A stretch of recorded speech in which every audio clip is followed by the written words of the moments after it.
Hello, everyone, and welcome to tonight's session of In the Heart of Rage.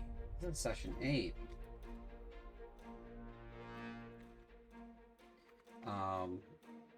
We are going to get started in just a moment here, but we are first going to go ahead and talk about our schedule here.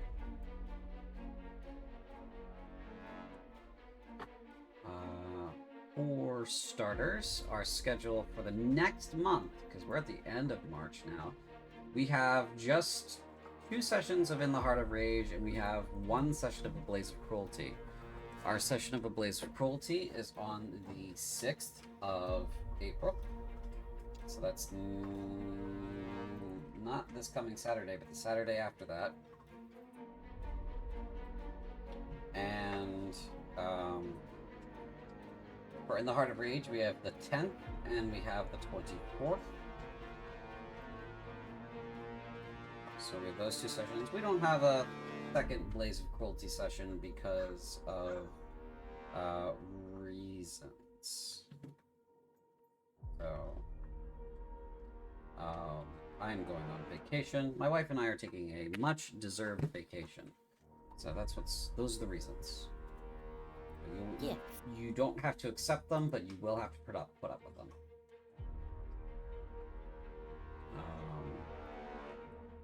It looks like everybody's in Foundry. So, any questions before we go ahead and get started with tonight's session? Nope. Does Valgast have they invented pizza? No.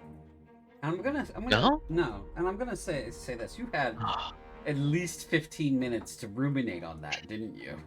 Yes, I did.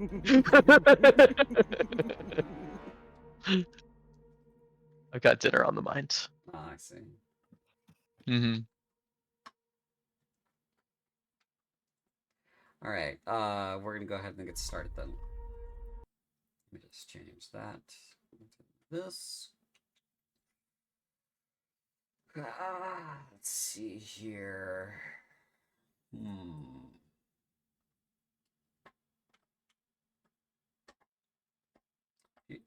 Deli, everybody can hear you doing that, honey.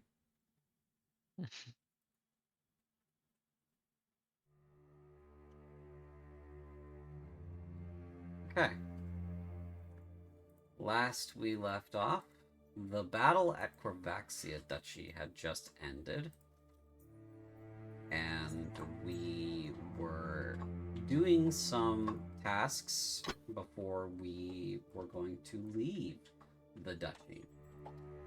We had just completed repelling Korvarush, the Executive Korvarush's forces from the battlefield.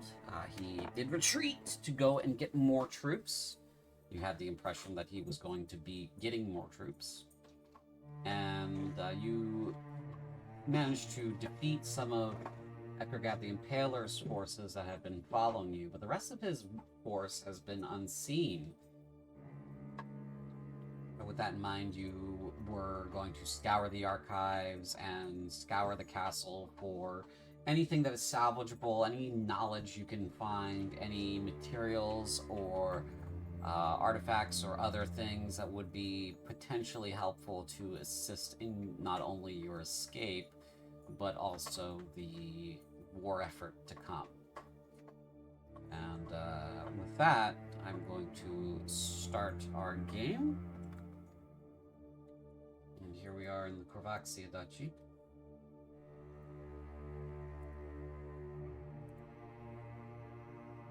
So it was pretty much agreed last session that Edelweiss and Greg are going to go. Going to what? You cut off. Zed? You lost Zed.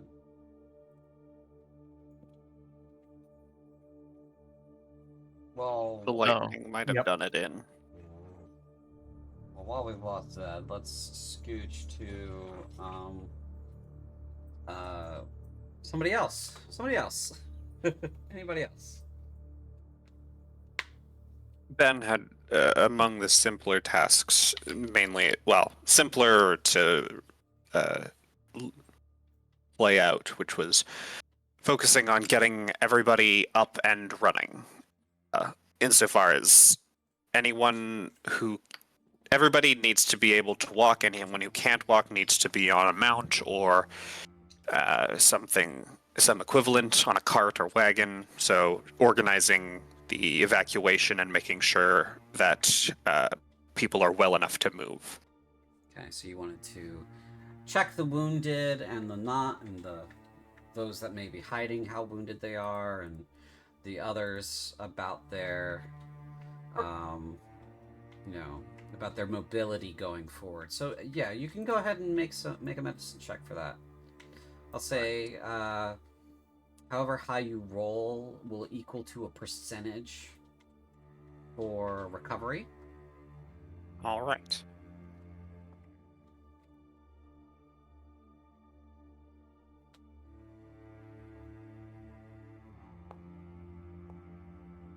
Ooh, that's a natural one. Oh. Can I have advantage for my squad helping me? Yes. All right. I will be kind in that regard. Leave him alone. Oh. As soon as the computer says it wants 15. to boot itself back up, I will happily hop on Foundry. Okay. 15 then. 15. Okay. So, some of the soldiers that are wounded just need to be bandaged up and given some ointment, and they'll be okay. Some of them have some pretty bad burns, but same situation for them as well. Bandages, best you could do. Medicine, best you can do. Some of them are dying, and there's nothing that can be done to stop them from dying. It's just a matter of time. So you, out of the house troops, you save maybe, out of those that are in dire need, maybe 30%. 20% definitely aren't going to make it through the night. And, the rest are either already dead, moments from death, or you will have to consider mercy for them, because they won't be able to defend themselves, and no one is staying behind to defend them for themselves. So you realize that this is a reality that you had yet to encounter, because your retreat from Delta was organized. This is not organized. I think if it's possible to push the numbers a bit more, Ben is going to consider his options and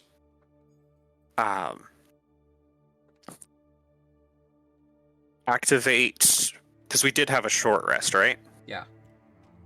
Activates the Chalice constellation as he's casting Goodberry and imparting each sort of Goodberry with that extra healing energy to try and at least 10 more soldiers to heal them significantly. Okay. Yeah, you'll get you'll get 10 more that are in bad shape back to able to move, able to be moved. But you won't be able to use that to save any of the ones that are dead or that are about to be dead or dying. All right. It's like we're coming up against, like, this is the reality of being so badly wounded that you're going to die regardless. And well, what can magic do for you, right? Which there's a line there of how powerful a spell like Goodberry is versus, your leg's been cut off and it's deeply infected. What's that gonna do for you, right? Ben's definitely prioritizing the can be made to move rather than those that are lost causes.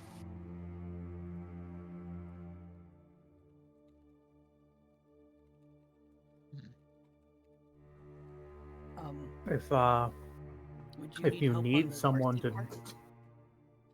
I'm I sorry. was gonna say, if you need people to do the mercy killing for you, I imagine you could grab Edelweiss and Greg to do it. Because I imagine where Greg is, if an injury is too sustainable to really keep on being good at what you do, you pass on your knowledge, and then you have no more purpose. So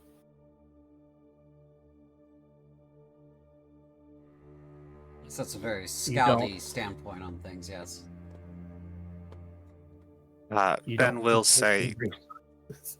not yet. Kovarish is returning here. That means... Oh, forgot my accent. Kovarish is returning here. That means... Well, we might not be able to set something up as extravagant as we did in Delta. Those that are dying might still serve a purpose here.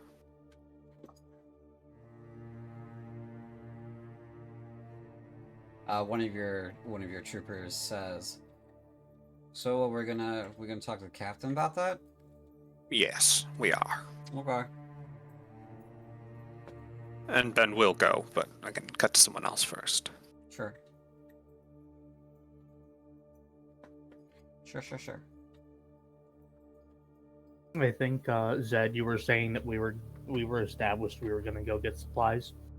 Yeah, if we're focusing on that later.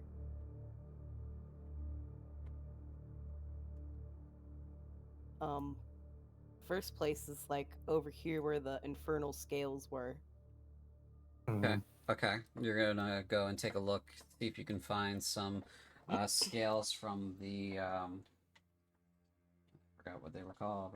Just as I was trying to say the words, they are Infernal called. steel. Yes, the infernal steel from the purgators. Yes, Odie, I will play ball with you. Yes. So go ahead and give me a investigation check. See how many of those you can recover. You want that from both of us, or Well, just one? you can roll either separately, or you can roll one of you at advantage. Figure that out. What's your investigation? Because I'm a +0. I got a +3. I'm going to give you advantage.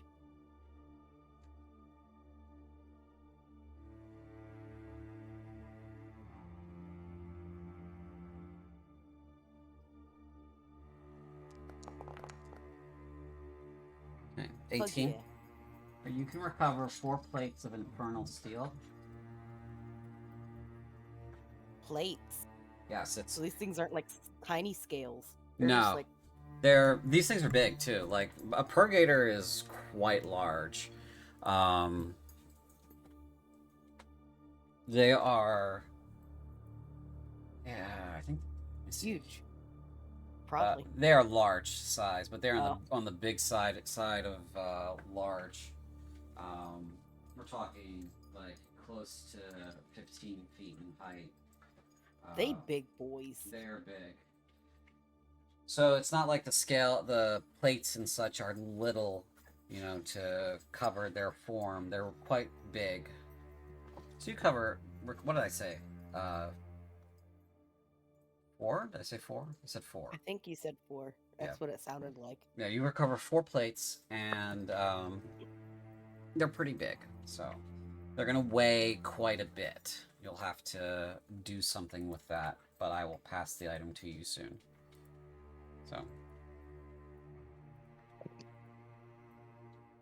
So basically, I'm Cool. just going to assume we're down here now. Yep. I think in reality, Edelweiss has a higher strength stat than Greg. But like, you also have like a few feet on me. Yeah, which is the funny part. Oh shit! I just sent that rubber thing flying. Greg, Um. 7 foot tall alligator lady that has about the basic strength stat of a human. There you go. Oh, that looks cool. I wish I had more icons like that. I really do. I think never mind. You all go ahead. I think you're fine. What's my Yeah. inventory like? I probably actually have a decent amount of space left. Well, each one's 10 I was just pounds. saying. Go ahead. Sorry. Yeah, no, you're fine. I think that I was also going to be in their archives or their library, from what I remember, and I had been given the task of, yeah, I think we were finding a path, right? Yep, Martica, Yeah. you and Proxia, we're looking to try to find some better way to get out of here than the highway or etc. If there's some long lost way of escaping this place we're not going to get all of the evacuees, our VIPs, the house guards, are lastly ourselves slaughtered. Yes. Yeah, I'm only at about a third of my carry weight. So that's what we're gonna do. So whenever we get to that part of the scene, let me know, and we will begin exploring the archives. Okay. Well, if you guys are if you two are taking that stuff, Yeah, I can't pick it up. I that's don't know because how. you're not on your character sheet. You're on your squad sheets. So let me fix that. Let me move your Oh. your character sheets there instead of your squad sheets. Aha. So that's my bad. Here we go. Well, I was gonna say I was gonna have my squad split up from me, and tell them to just gather up any food left behind. Yeah, they can do that. Yeah. No need to roll for that. And- This is a town. Yeah. So it looks like the two of you are encumbered. Yes, we are very encumbered. Hopefully Luther has a way to make us lighter for himself. That's the one good thing about this. I make Luther's life worse with this heavy shit I bring to him. Okay. So I think are you two done over here in this part of the scene? I can't figure out how to pick. Oh. Yeah, you double click on it and it opens it up. You do have to be next to it for it to work. Okay. Alright, you want to take 2 each? Yes. And now it's 2 left. You just gotta double click it, I think. And now I can't move. No, I'm joking. I'm not that bad yet. Now I'm in the water. Alright. No longer exists. So if I update it, I think it'll just go away. Edelweiss is more focused on scrap. More like that infernal steel, but just mostly things that could be melted down and turned into a different use. Sure. Yeah, you'll find plenty of that all over the battlefield. There's dead people everywhere. I meant quite literally stealing from people's houses, but yeah, that'll work. Yeah, that too. There are people wearing armor and their weapons. There's ammunition everywhere. This was the site of a big bloody battle. Mm-hmm. So I don't imagine any carts survived the battle if there was attempts to cripple people and keep them here to wipe them out. I mean, the demons engaged in wanton destruction from what you can tell. So anything that they came across that they could destroy, they tried to destroy. Prioritizing people over things, but, you know. Mm.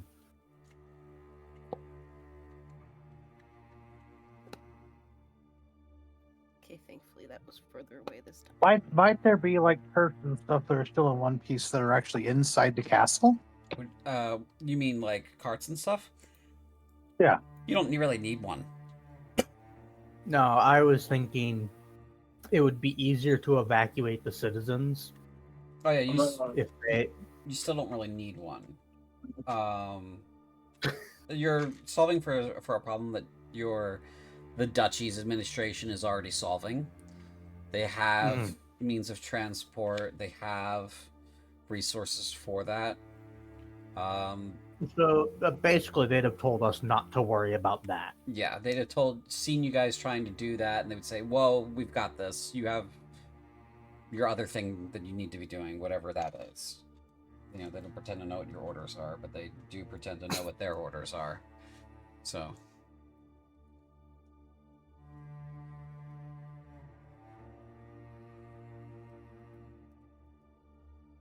It's not a problem you need to solve for.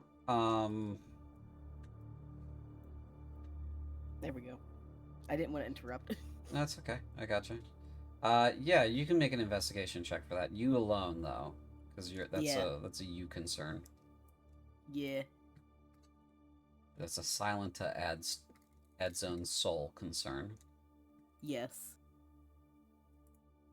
Normal. Why does this keep moving over Did there? I do the right one? You did. Yes. Okay.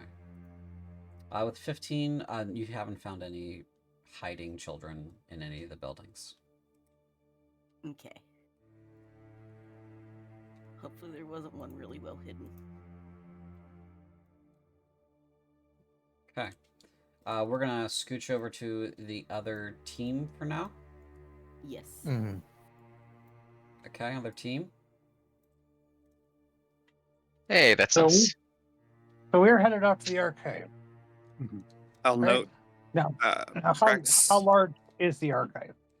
It's pretty big. What were you gonna note first, Ben?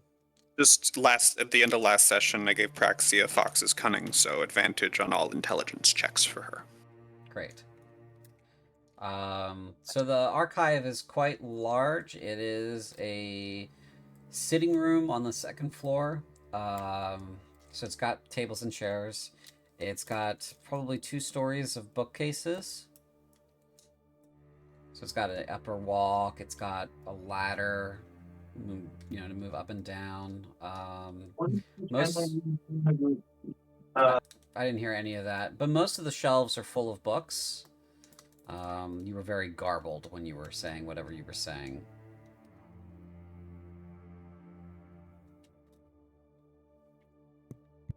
No, that was background noise. Okay. Well, I didn't mute myself quite quickly enough to avoid the background noise. Okay. Sorry. Well, I will be back in a moment. I do have to go check on something, but I will be back. Okay? Okay.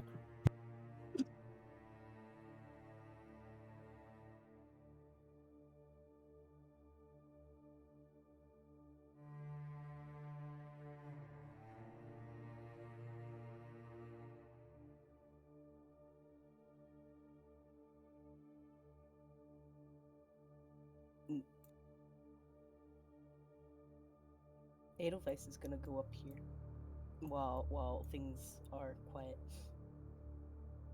And just Do you recall they just said don't be out of sight of another member of the team?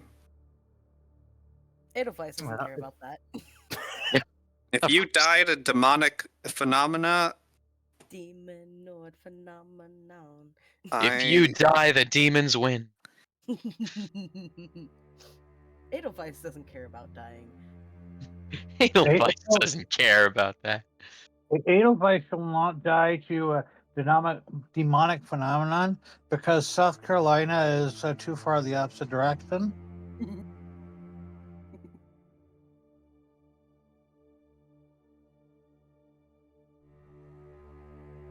Basically, she's up here dealing with her own shit, but also smashing apart the wood of the thing. No, that's not broken, but she's just smashing it apart more to get the metal in. And also taking out her frustrations. Understood.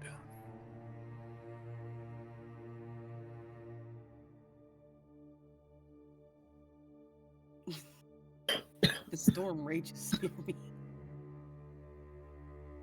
At least the thunder saved me from embarrassment, because I also screamed when it happened.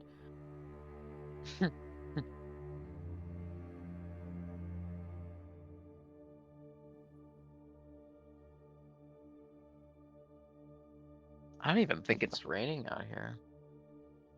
No, it's just for me. It's just It's you. skirting below you.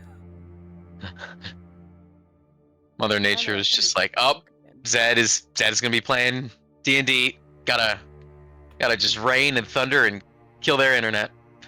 Yep. Either that or Zed's mom cast Summon Storm. Zed's in danger of having fun. Must try to squash fun. Yeah,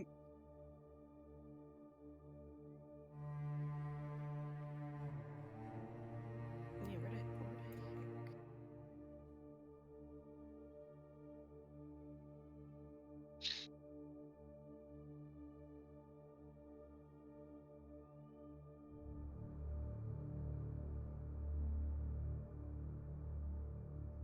Yeah, quite literally, it's just missing you.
I think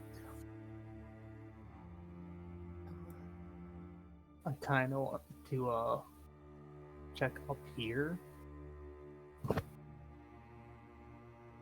Check where? All the way up past the other bridge here, because if I remember right, that's where the other Scaldy took down that other Purgator. Oh. And we can also go see your peoples.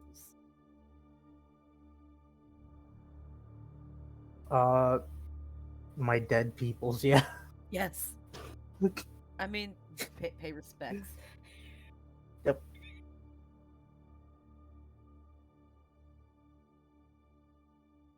Wish we could have seen them alive, but like, still. Hello, Velvet.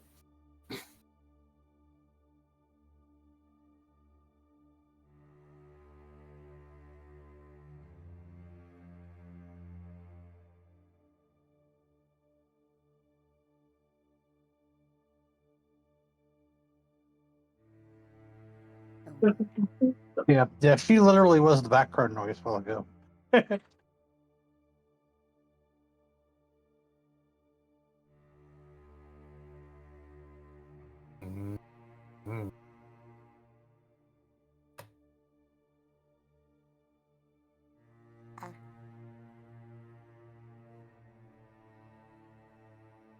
Uh,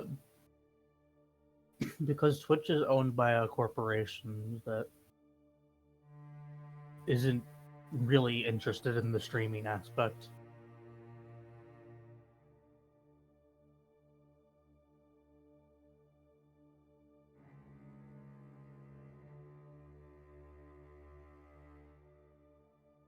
That too. Hopefully, whatever Aziloth had to go check on didn't cause him to fall into a black hole or something. Yeah. It happens.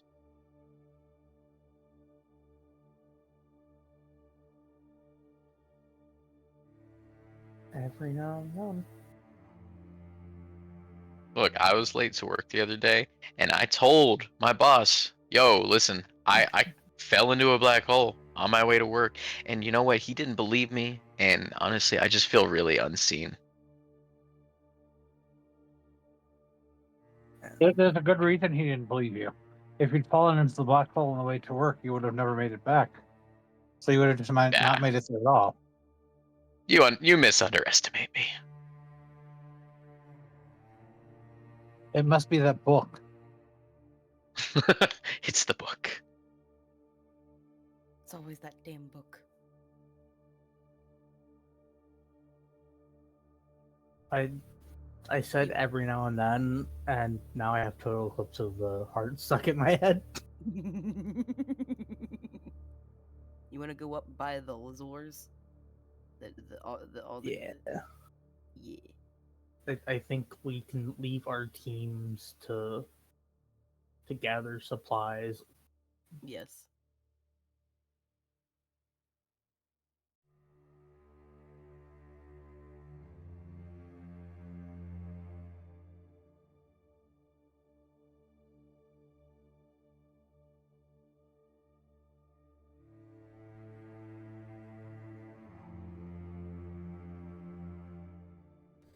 All right, I am back. Everything okay? Yeah, just had the shakes. Needed to go upstairs real quick too, so. But everything's okay. You two, Praxia and Mordecai, were going to the archive. Find the archive. Yes. The archive is large enough. Like, okay, hey Mordecai, why don't you take that half? I'll take this half. We'll meet back and I'm sure we'll run into each other on the middle of the room, and hopefully we will have found some information to share. Okay. I suppose the go ahead. Go ahead. No, you're role playing. Go ahead. The best way to do this would be to split up. I agree. And so I'm gonna kind of go and look for a more secluded corner of the library, and I'm gonna pull out the pouch at my belt, containing a specific book. I see. Okay. Alright. Just a second. Let me put this hood on. This can't go badly at all. No, it can't go Perfect. badly at all. not. Why would it ever go badly? Mm-hmm. He said, knowing exactly how badly it could go. Flawless planning. Flawless plan. Okay. So we'll handle the Praxia thing first, because that's a lot simpler. So go ahead and roll an investigation check at advantage, Praxia. Okay. And I'm trying my best to sift through stuff that might be useful. Given that I have, I already have advantage, so I don't have to do any better than that. Okay. Yeah, Duh. you can't argue your way into better than advantage, but I'd like to know Exactly, yep. what you're looking for specifically, what your interests are, because you may find stuff that is of general interest to you, or broad interest to you, or The thing is specific not popping up interest for me you. to roll it. It's not, huh? Let's see. No, it says you have. Okay, I temporarily lost connection to the server, so it is reconnecting. Okay. Okay, that's why. So I will reconnect it. I will wait for it to reconnect itself to the server.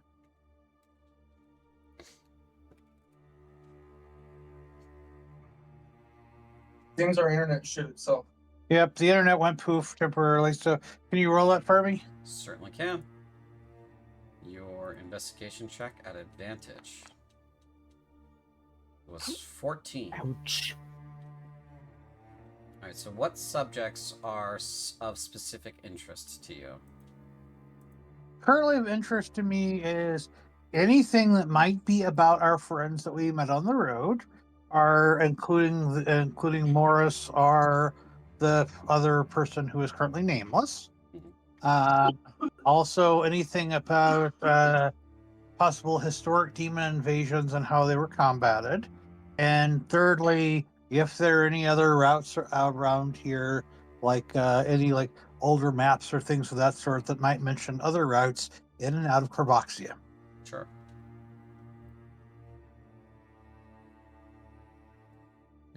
Okay, so with a 14, you will find a sort of a interesting story in a book about the Bloodfell Mountains. I'm gonna give you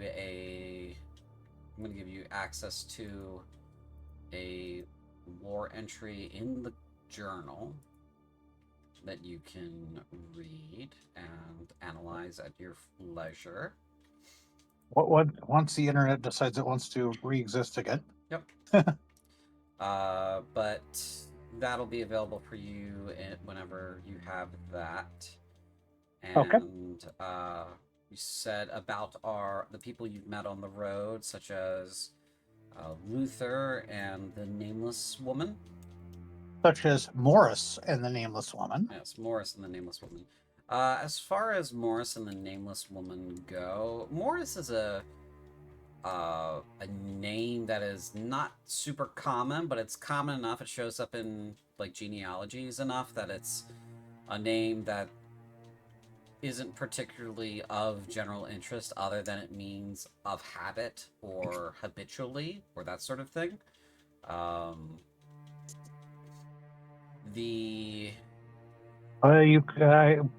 My Discord decided to lose its connection for like a couple moments there. So it's a name that's common enough that shows up in genealogies, but it doesn't seem to be of any particular legendary status or anything like. There's no like great historical figures attached to it.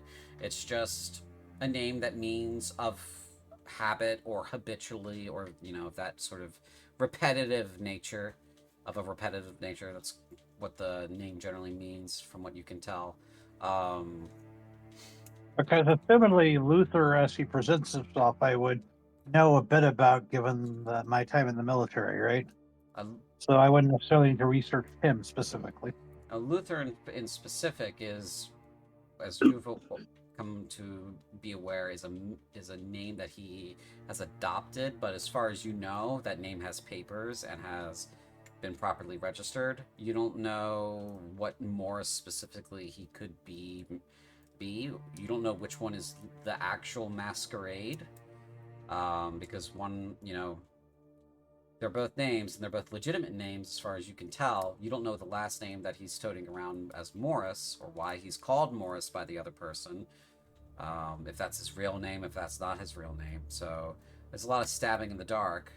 Kind of has left you with a little bit more questions than it has answers, but at least it's pointed you in the direction of a little bit more understanding.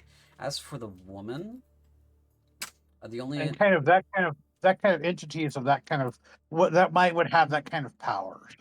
So as for entities of that nature or having that kind of power, there's nothing in this archive that covers that. The farthest it goes is the gods, and it's just vague mentions of like what the cosmos's history is. It states which gods were made and which ones were made by who. All of them coming from the triumvirate first, and then the earthly gods, and then those gods having their children, which were the light and dark gods, and then that was it. Then demons and angels, and it just kind of gives you the strata of the existence of mortal and non-mortal beings here on Valgast. Okay. Nothing indicates what that woman was, nothing that would say, oh, clearly, based on what you saw before, she fits into this category. That at the very least, she is more powerful than mortals, probably more powerful than demons, might be on the same level as greater demons or higher, might be on the same level as gods, but according to some esoteric knowledge that you've come across, probably more powerful than that, but you don't have any evidence per se. Yeah. Well, given that I had any idea what kind of creature she might have been remembering from what the Dark Elves were afraid of, does that help any? No, there's nothing really hear in that archive that would cover that. Oh. This archive doesn't have any mention of dark elves or any of their lore or legends. They don't have it. It seems any contact. You're probably in the wrong part of the country to be looking for that sort of thing. Okay, that's fair. Okay, and so do I find anything then that leaves us with maps and such? There are a lot of maps of the area, of the region itself. They don't have any specific, like, roads that lead north that are very well documented, or most of them, if anything, are just small single cart paths to villages, outlying villages, and then they kind of really stop at the southern Skraptica border. As far as mountain passes go, there's a path into the mountains, but it is not a mountain pass. It ends in the mountains. Ends in a... So there's no mention of anything that goes through. No, there's nothing on the maps of anything that goes through. There is like a legend that I've given you access to in the Bloodfell Foothills entry in the journal. Yeah. And that may... Now that I have internet back, that was going to be my next question: is where do I find that entry? Yeah, it's in the journal, so it would be in the button that I'm in the journal section, but I do not see it anywhere in the journal section. Is it places? It's go under places and then under Hellcorth. All the things I see in places is Sorath. You are... Yeah, I only see Sorath as well. Yeah, I'm pretty sure I'd looked through all of the possible subcategories. That's why I'm raising the question of where is it? You are Alathana, no? Yes. Yes, so I have you as observer status on a entry called Bloodfell Foothills in the Hellcorth folder under places. But can I see the Hellcorth folder? You should be able to see the Hellcorth folder. They might need to give me permissions, observer permissions there as well. No, because that would give you observer permissions for everything in it. Okay, that'd be bad. Yep. Mm. It's worth a try. Maybe it's something you can share to the players. Hold on, Hold on. I'm refreshing the page, so I will see if refreshing the page does it. Ah, yes, there we go. That was going to be my suggestion. Last time I checked with Alathana, at least, I mean, I maybe I could have been possessed by one of these other entities by now, but I don't think so. Well, I'm looking for that entry, and you might as well visit with Mordecai for a bit, and then you can come back to me. Sure. Mordecai, you pull the book out. Hey there. Pull the book out. Yes. All right. I'm gonna pull the book out, and it's in my hand, and I'm staring at it for a moment. I imagine I'm hidden from Praxia by a busy. Yeah. They're yeah. very busy. So I've got a moment. I'm just staring at it for a second. My hand kind of lingers close to the cover to open it. I think for a second, and then I open it. Mm-hmm. You open the book. I say in a low, hushed voice, "Why me? Why did you pick me?" The ink on the page begins to bleed up as if from the bottom of the well, and it writes out, "Because you're the one who picked me up."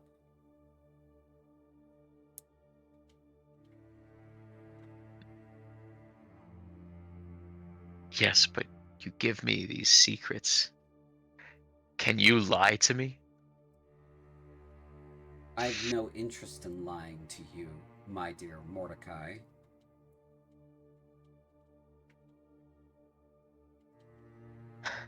Everyone here says that because you tell me something doesn't mean that it's my fault that it happens. I don't believe them, but is that true?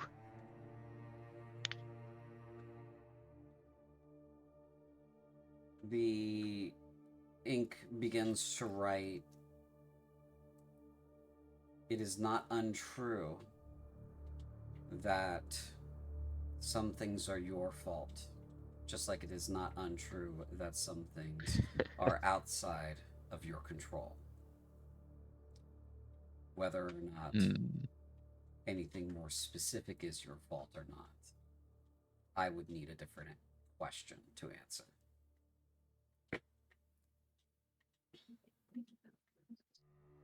Did the invasion happen because I read about it? The invasion did not happen because you read about it. The invasion was preordained long ago. Mordecai kind of lets out a breath he didn't realize he was holding as he reads these words. Oh, this guilt I've been holding this entire time because I thought that that was my fault. The book Reading writes, it here. as you say that, or in your mind or out loud, as you think that, it writes, you have plenty to feel guilty over, Mordecai. Don't take credit for something that is not yours to take credit for.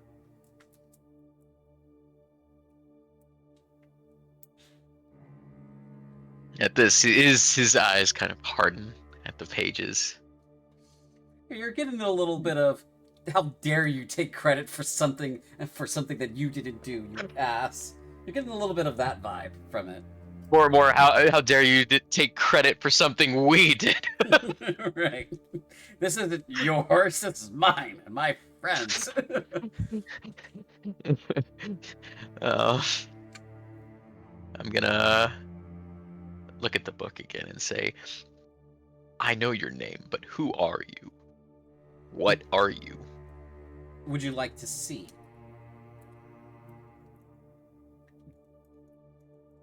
I'm gonna regret this, but yes. Okay. So you close your eyes for a second, and you answer it yes. And I'm gonna ask you to make a sanity saving throw first. Heyo! Oh, we're cooking with fire. All right. We are cooking with not just fire. With my fucking brain. That's pretty good. Yeah, you managed to hold on to it while you're you hold on to realities right now. Marbles. Wow. Now, while this is going on, is this generating sufficient enough power that a perception or arcana check might notice that something is going on in my vicinity? Not really. No, it's Okay. It's very localized. Okay. Oh, let me find... I wasn't sure since we're in the same room. Yeah. It's more of a thing that's happening to him because of a grip that the book has on his mind. Got that roll with a -2 as well to sanity. I know, that's pretty good. Yeah. And we thought we were going to have a bonus, but no, it's negative. I don't have many marbles left, but I'm using them all for this roll. In fact, I got to take away 2 marbles every time I roll. Okay, so you get an image of a feminine figure, has these sort of interesting set of clothing. I'm trying to find the right image for it. So I have one in here somewhere. Wasn't expecting, hey, what do you look like? What are you wearing today? You know? Oh no, she's hot. Oh no, she's hot. That's gonna be my joke. It's a good thing Edelweiss can't see her.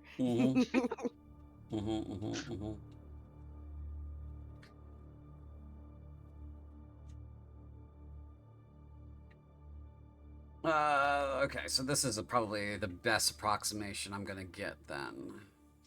This is pretty close to what I'm imagining. I'm gonna send it to you directly.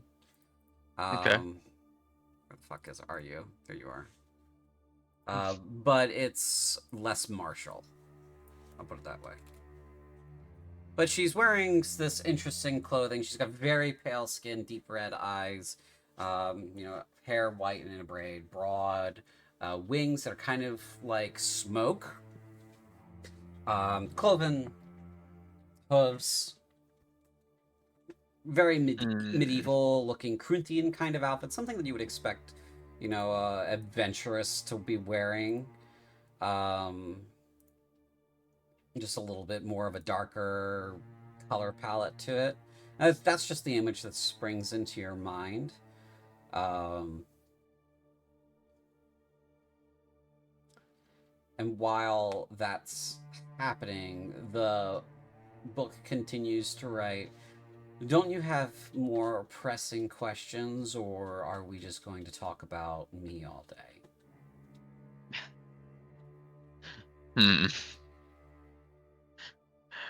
There's a different tone to this conversation at this point. Because, oh no, she's hot.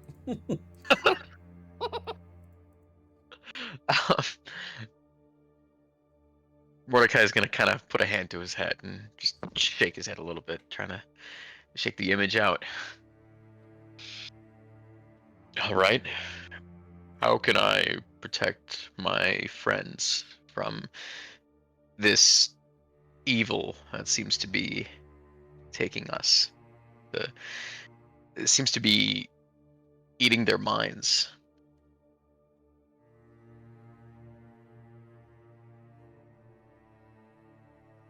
Something's eating their minds. How I'm talking about... Oh, go ahead, sorry. It's writing back, how interesting. Don't you have any theories as to what is eating their minds?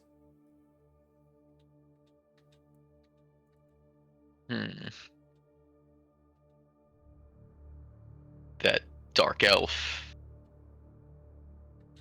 They serve some greater power. Could it be that?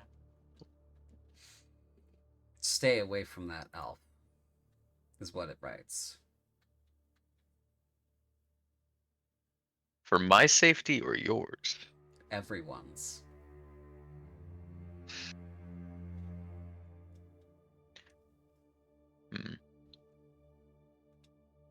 So far, it writes, things are going well for you. And it does not want things to continue to go well for you.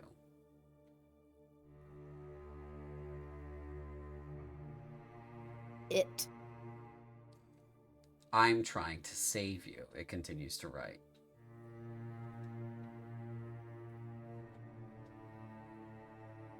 Why? What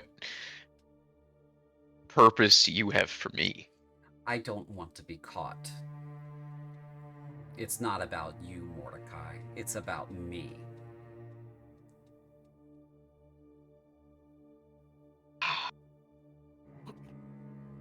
He kind of just sighs. Looks around for a moment. And notices, Praxi is still, I imagine, searching through the books and says, where can I find information on a path to lead us out of here? I'm glad you asked. And it takes your mind and throws it outside, your perspective outside towards the northwest, following along the trail outside the castle, following that trail into the foothills towards a place that would look like a perfect campsite. Circles there for a moment, and you're moving miles and miles. Your perspective is moving very quickly, very fast, across a great distance, towards the mountains, past a place with two statues. Two large statues. One statue of an angelic figure and another statue of a demonic figure.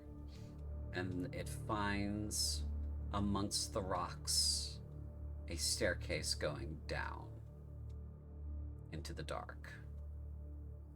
A safe road for you that will not deliver you into the hands of Korvaxia.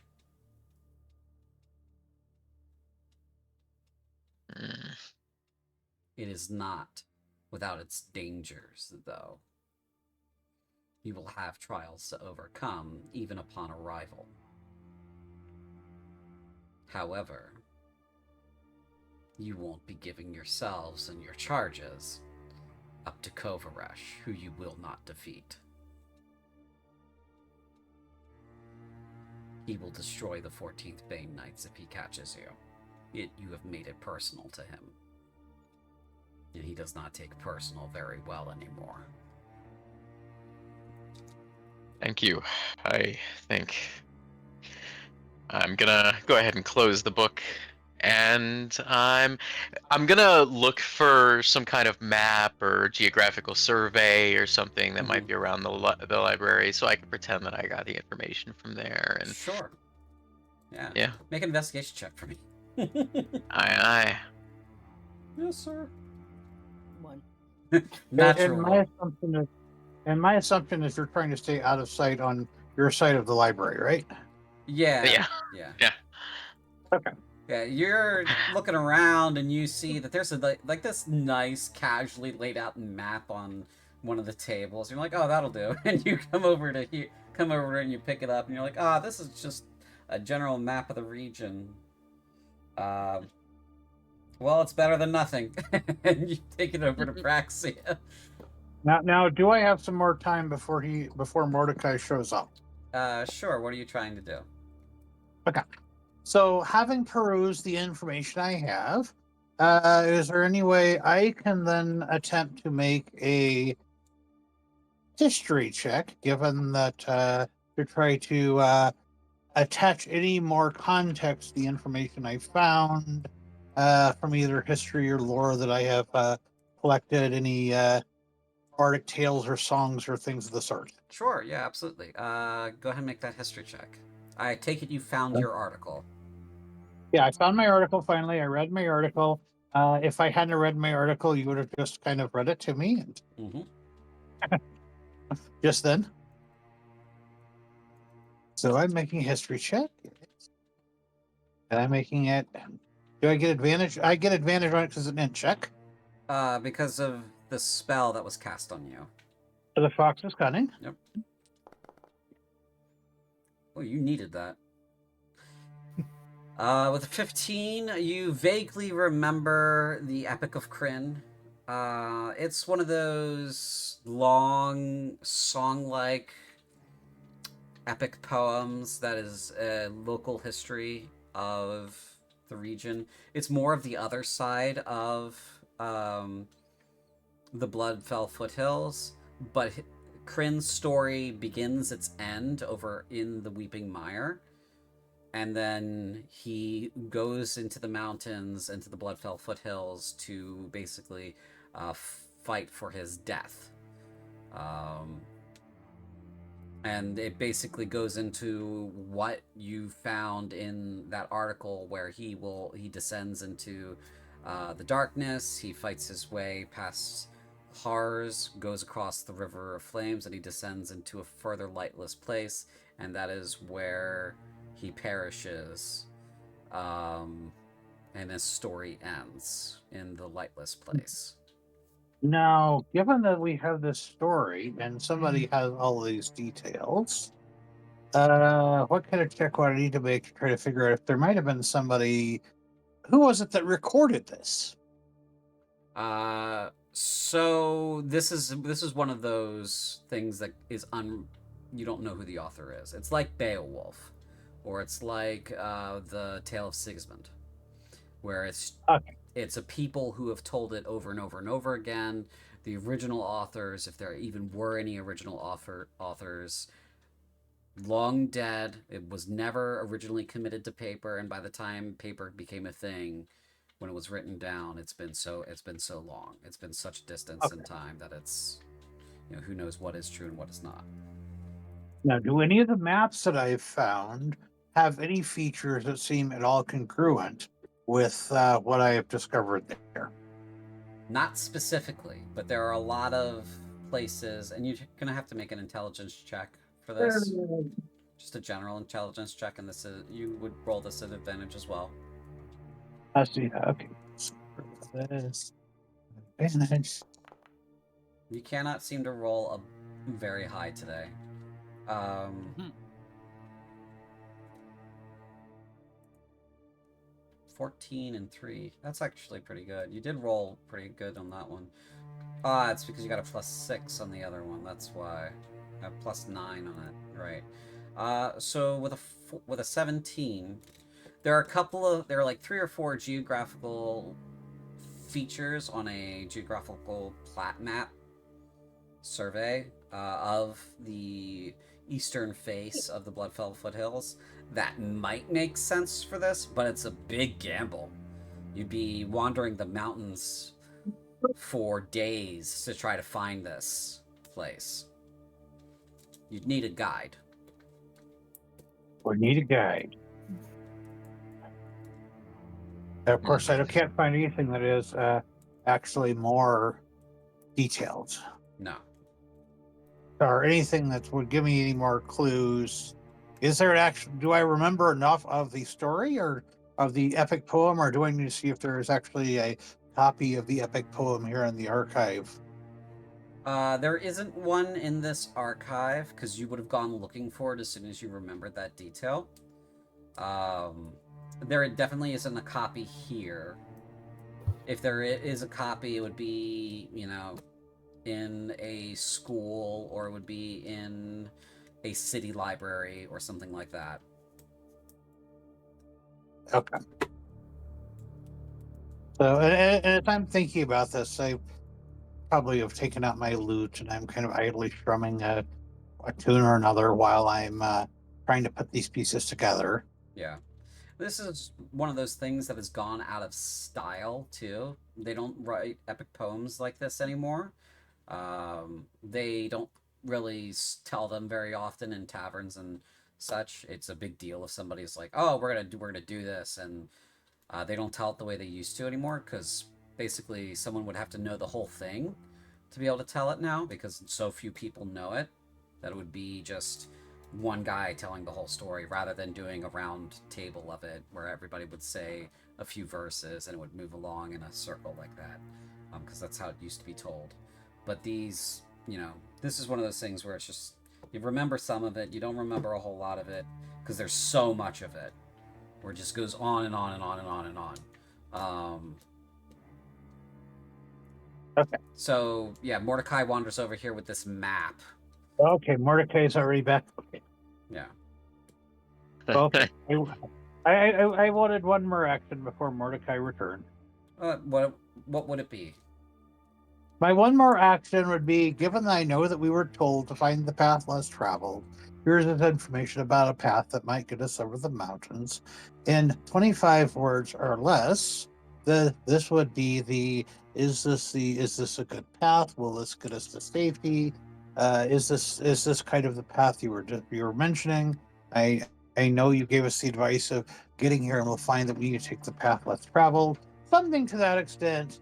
And that gets sent out to in the ether to our dark elf or whatever she was friend. Okay. You send the message. Now, you're using the spell sending, correct? Correct. Okay. Make sure you burn your spell slot. Did? Okay. I just want to check the wording of the spell again.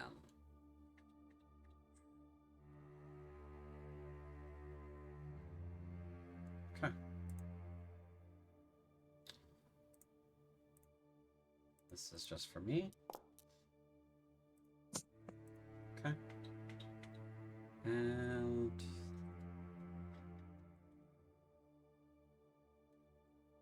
there is not a response.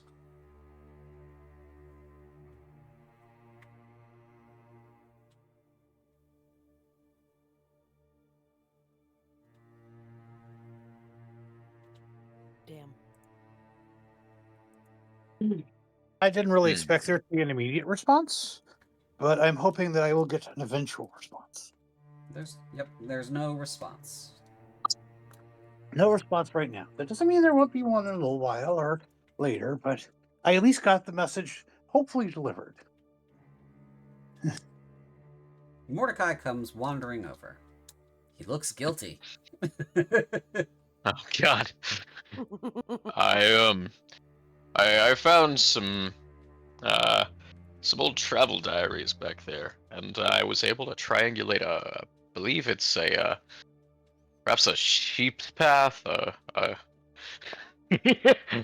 perhaps a hunting path, but there is a way through the mire, through the foothills, that we might be able to take advantage of. And there is the requisite insight check to determine if the guilty Mordecai is at all seems to be at all being entirely truthful or not. Yeah, if you'd like, Mordecai, you can roll a deception check, or you can just fess up and be like, "I lied." I'll go with the deception. Okay. You know.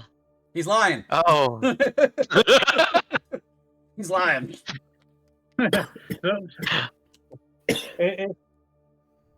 Now, given that I found my fair share of maps around here from a variety of ages, the odds of you finding a path that's on a map it's possible,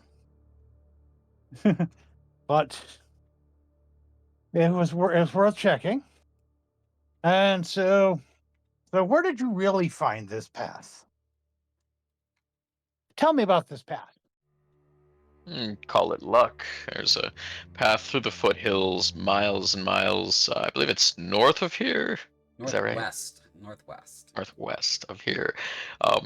I saw a mention of it with two statues.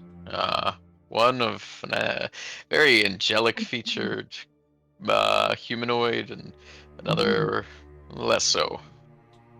But long story short, it does lead through the foothills. I suppose I got lucky, and I'm just gonna kind of scratch the back of my head, totally try not to look suspicious, even though like. Do I get advantage on this insight check?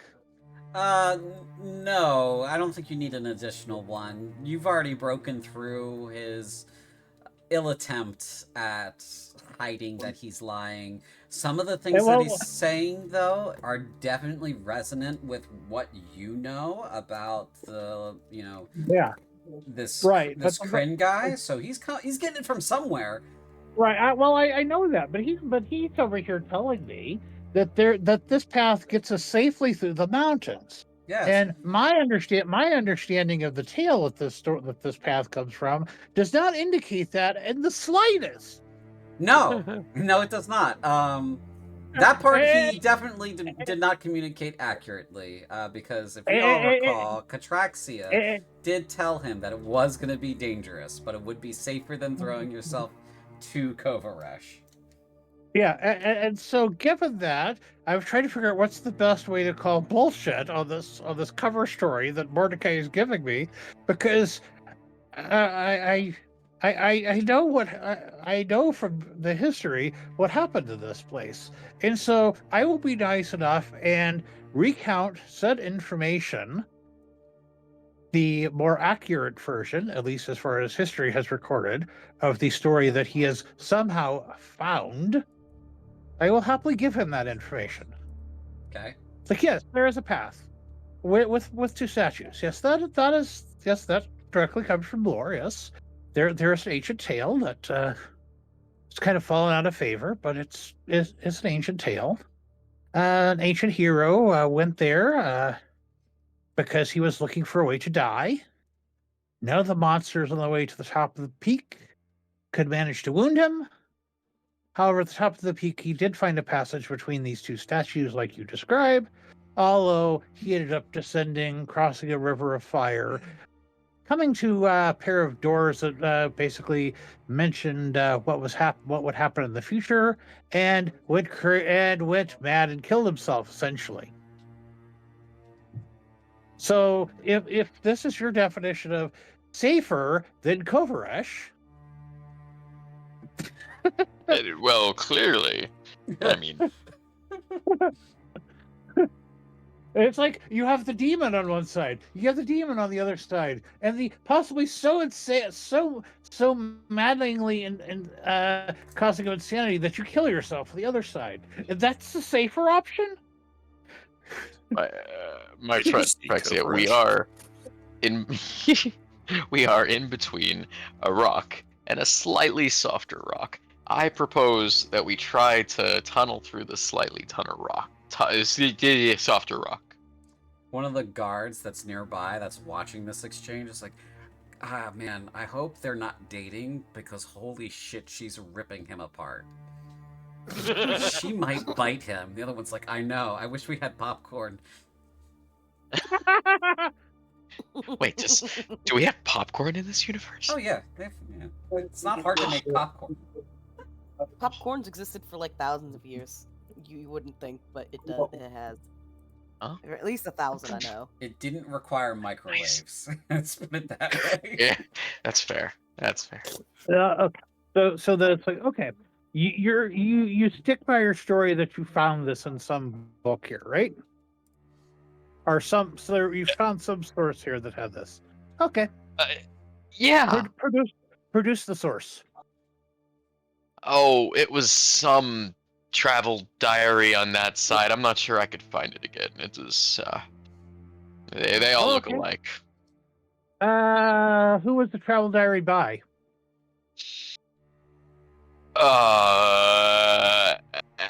Hammond, son of Holland. And which area was it? I proceed to take lead Mordecai back to the other side of the library and see. Okay, which alcove was it in? What area was it in?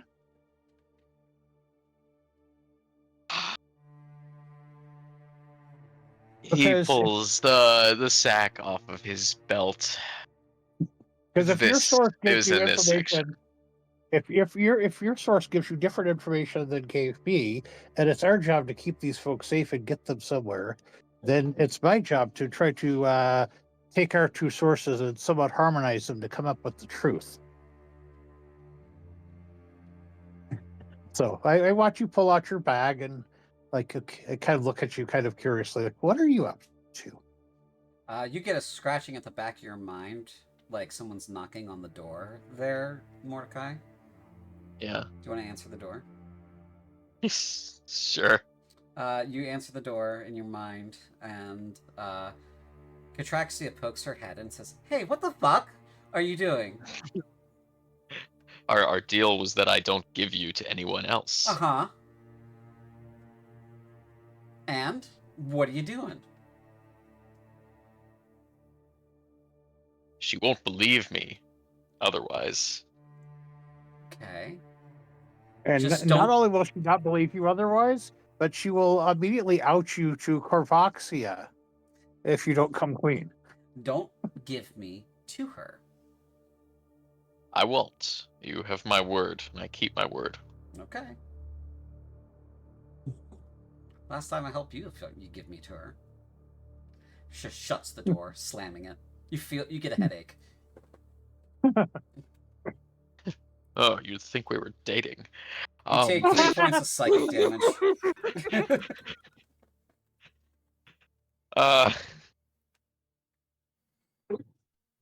I honestly I can't remember if I have told Prexia about the book or not.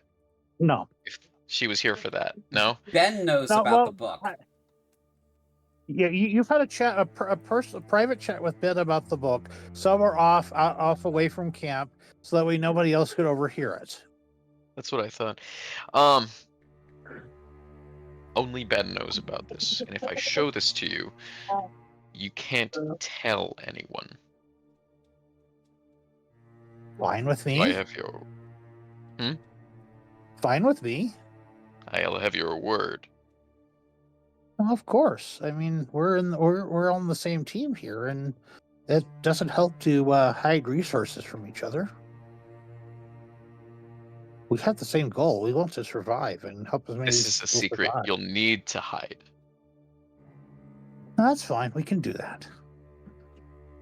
That's Oh, I that's have easily your enough word. done. Yes. You have my word. he reaches into the sack and pulls out the book, which, if I remember correctly, is covered in or finished in human leather. If Yep. you look close enough, yeah, Yep. fun stuff.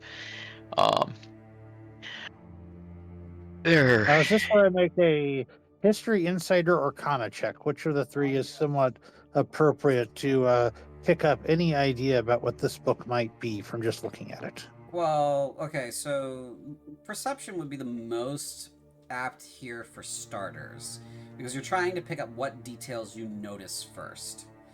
Human leather bound is actually not that weird for super old stuff. Because if you're going to bind it in leather, you were either going to use something that was animal, that wasn't human, that was abundant enough, or you had the resource already on hand with the dead. So what, it's about cost. With a 17, you notice that it is not just bound in human leather. The various rivets are made from something that is not quite iron. I don't know what you said, but the various. So it's not quite okay. So it's made of something not quite iron, but Yeah. human leather. Clearly, would I recognize the material?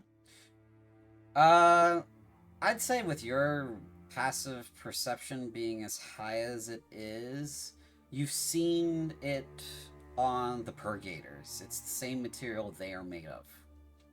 Okay, so we have a human skin, human leather bound book with infernal steel rivets. Okay. Yeah, and the it's got a lock and everything. It's sort of like he doesn't have a key to open it, but it does respond to him when he wants to open it.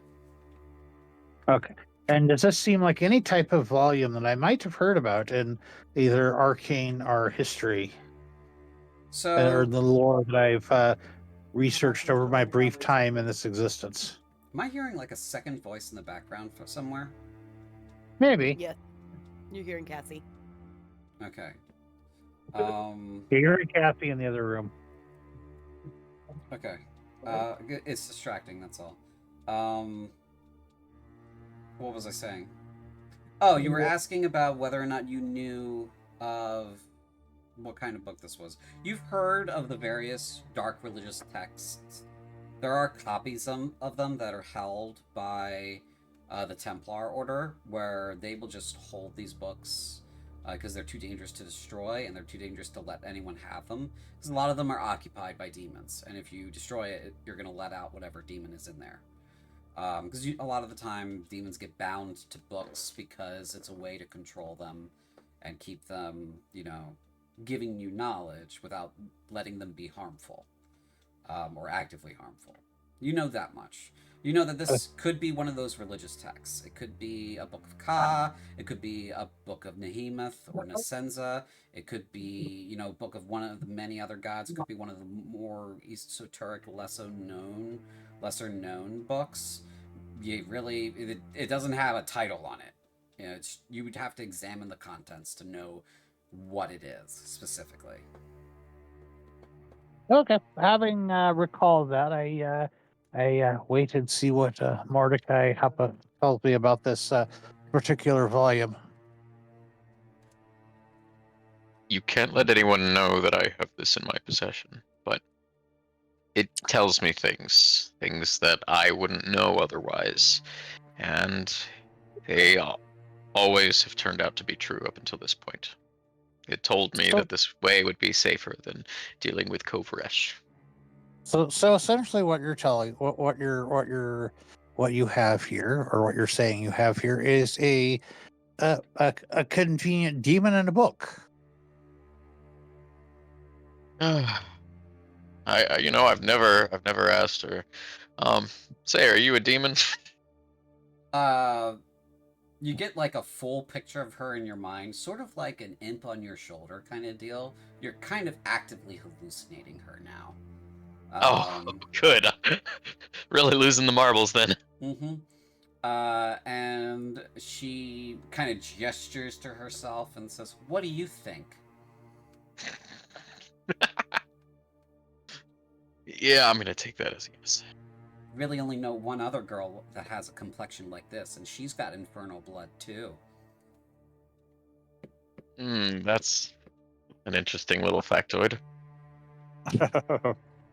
Which, out of character, I was assuming is Cyber Shy. Mm-hmm. So, yeah, well, I mean, it's known that books like that, especially given that it is bound with not just human leather but infernal steel, would kind of indicate that it is somewhat dark or demonic that would be possessing your book, giving you this information. It's not that much of a stretch.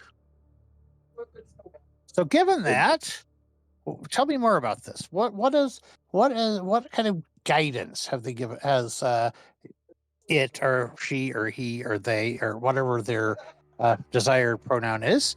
What information have they given you? Truthfully, I probably shouldn't say anymore, but they gave me a vision of the path. They let me see the entirety of it. And again, they haven't lied to me yet. So I believe him. I believe them. I share the lore I share the entry that I found that references the epic poem and the story and like kind of what happened in the story. So this is the place they were telling you about, right? That sounds just like it. Yeah. And they told you how to get there. Yes. I just pull up a chair and pull out my lute again and start idly strumming it. Okay, well, truth be told, I was considering this sort of that same sort of route myself. From what I found, it seems like it's the only alternative that I found, and who knows, maybe there is a way through the mountains there, if there is actually a path at least up the mountains past the tree line. Maybe we could find a path down the other side. That was kind of what I was thinking. While Praxia is talking to you, Mordecai, I want you to make another sanity saving throw. Oh god. You made her mad. I must have. Okay. Uh-oh. Okay. Your sanity score goes down by 1. Oh, Okay. That's interesting. The little deviant on your shoulder hallucination hops off your shoulder, gets normal sized, walks around the table that I imagine Praxia is sitting at with her feet propped up on the table, strumming her lute idly. There's books and papers everywhere. And she kind of walks to the other side, kind of evenly gets down to Praxia's level, looks her in the eyes, makes a face at her, turns to you, and says, he, they, and like pulls the front of her breeches and looks down and says, really, he or they? Oh. Makes a rude gesture at you, and then kind of walks off to a different corner of the room and starts pulling books out of the shelf.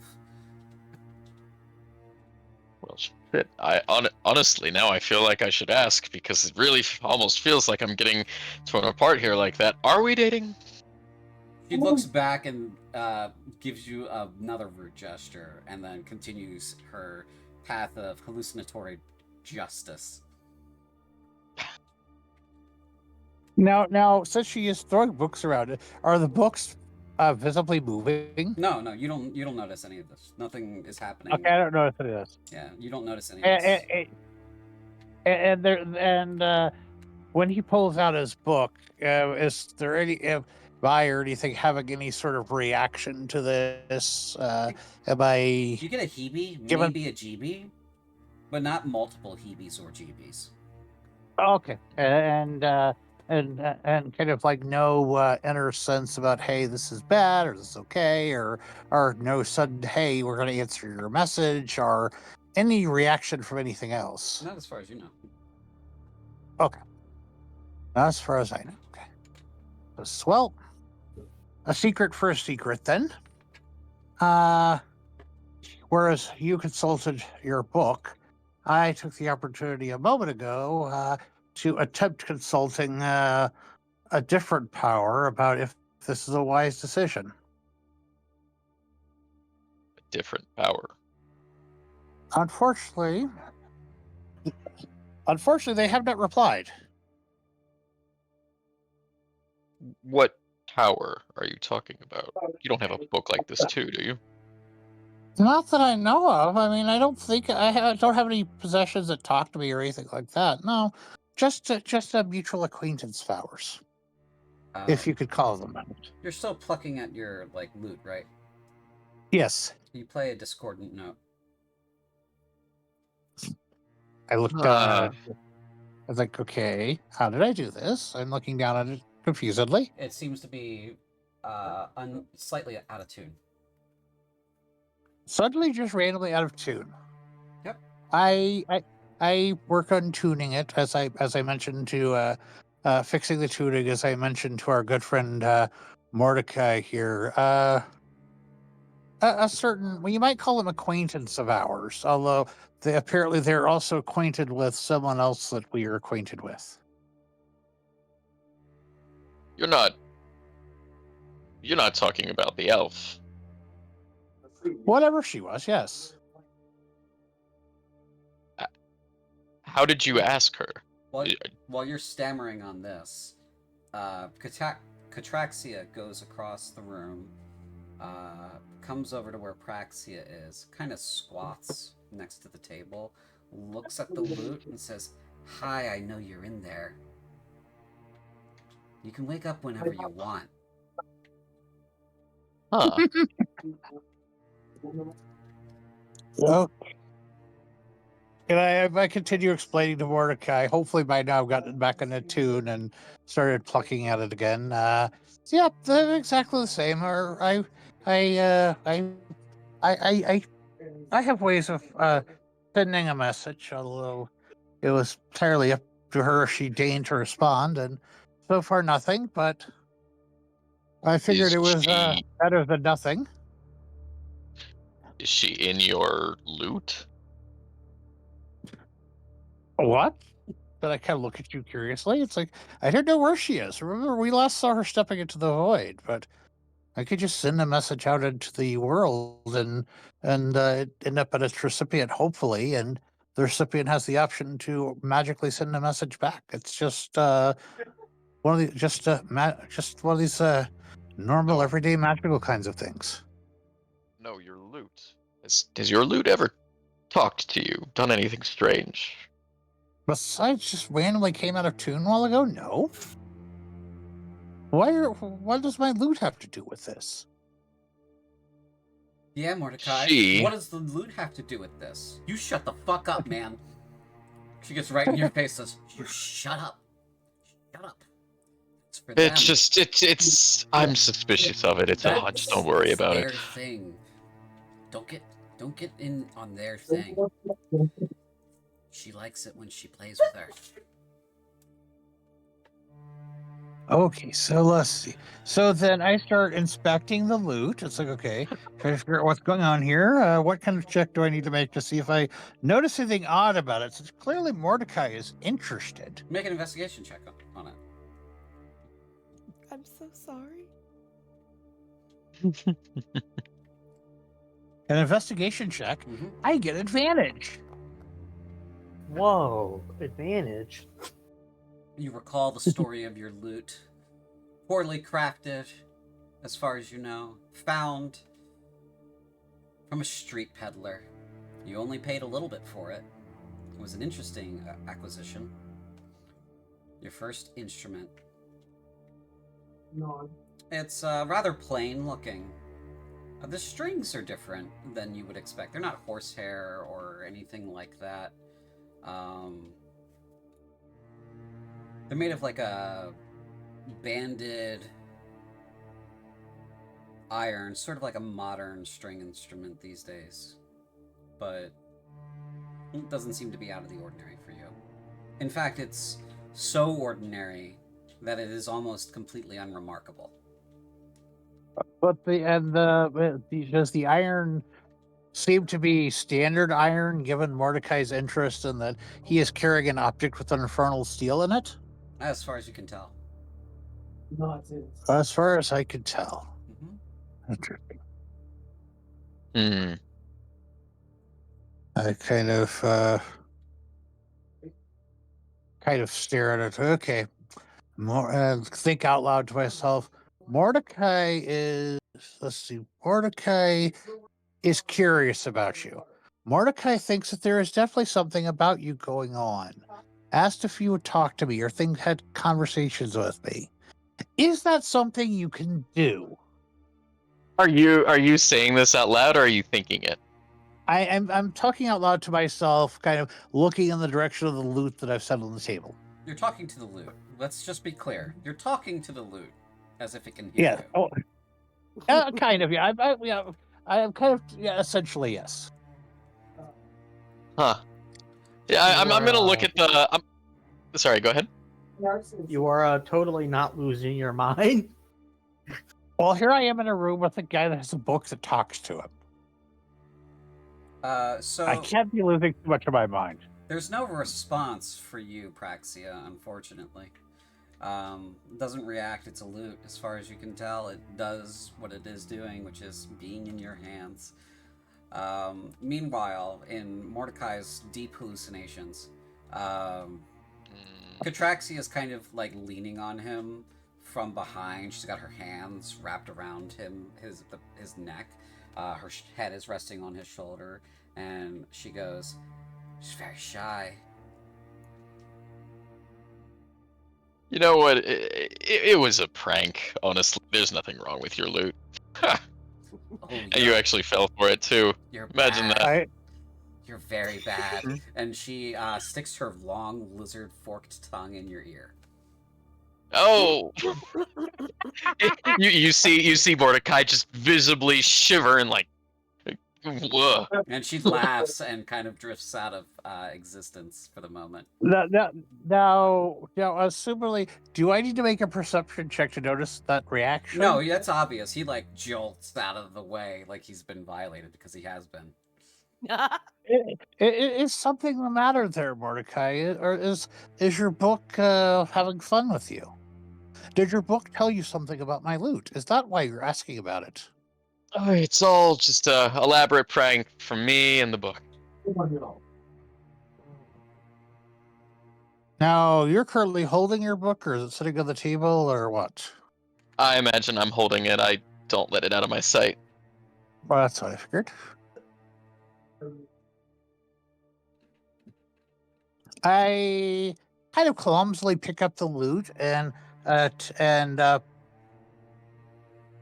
to the point that I possibly actually bump your book in your hands with the headstock of my loot as I'm trying to pick it up off the table.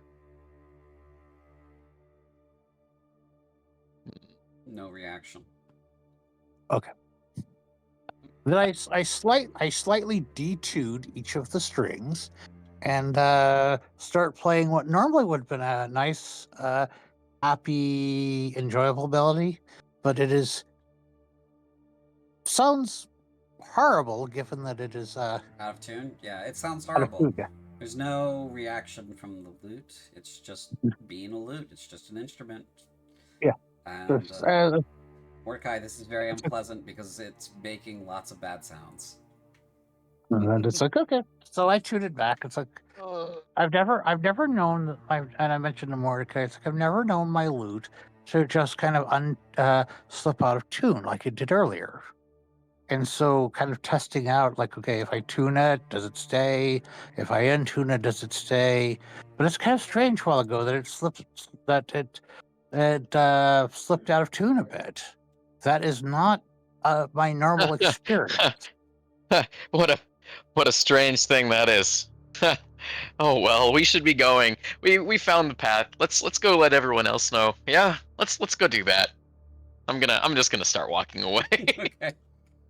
So, well, yes. So, I'm kind of hoping that our friend our acquaintance, whatever you might call them, our acquaintance of that also is an acquaintance of Morris, would have given me some information back about this path and etc. She seemed really knowledgeable, like she knew a whole lot more about what was going on than we do. I don't think that your friend there really wants to help us. Well, I mean, she hasn't replied yet, so that is entirely possible. But Truthfully, I would stop messaging her if I were you. that's like this suddenly became like a couple of kids, a couple of like high school kids sitting around talking about their significant others. Like, I would stop messaging them. Yeah. Given your current interactions with your book. No, man, you don't want to talk to her. You don't know where she's been. Well, While why would you think that she is a bad source to contact? Mm-mm. I certainly have reasons. Do you know something that I don't know? Just, I would just take my word for it. Given your source of information and your attempts to hide that information, and now you're asking me to take your word for it, I think you're going to need to be a little more forthcoming than that.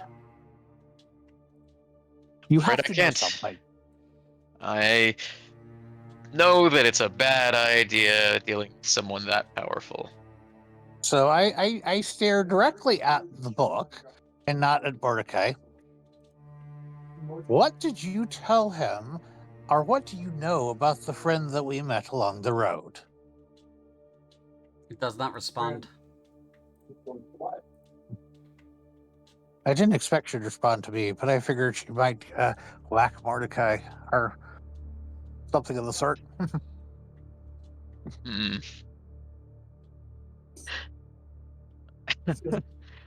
Is she still like? Am I still hallucinating? Crazy goth demon bitch. Are you looking for her? No.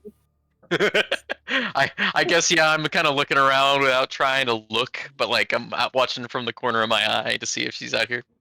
She's. You guys are like in the hallway now. So she's kind of skipping down the hall, way ahead of you.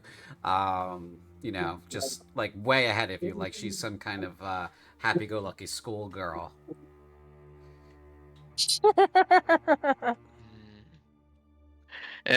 Okay. I imagine she doesn't answer that then. Nope. So- All right. So I turn back And to I'll- Mordecai. Okay, we have this possible solution to the problem. How are we Sure going do. to spin? How are we going to spin this possible solution to Korvaxia such that she is possibly willing to go along with it? Something like this that is has quite a interesting history and is completely out of ancient folk tradition that has so old that it has fallen out of favor. A tale which she may actually know herself. So, how do you plan on spinning this?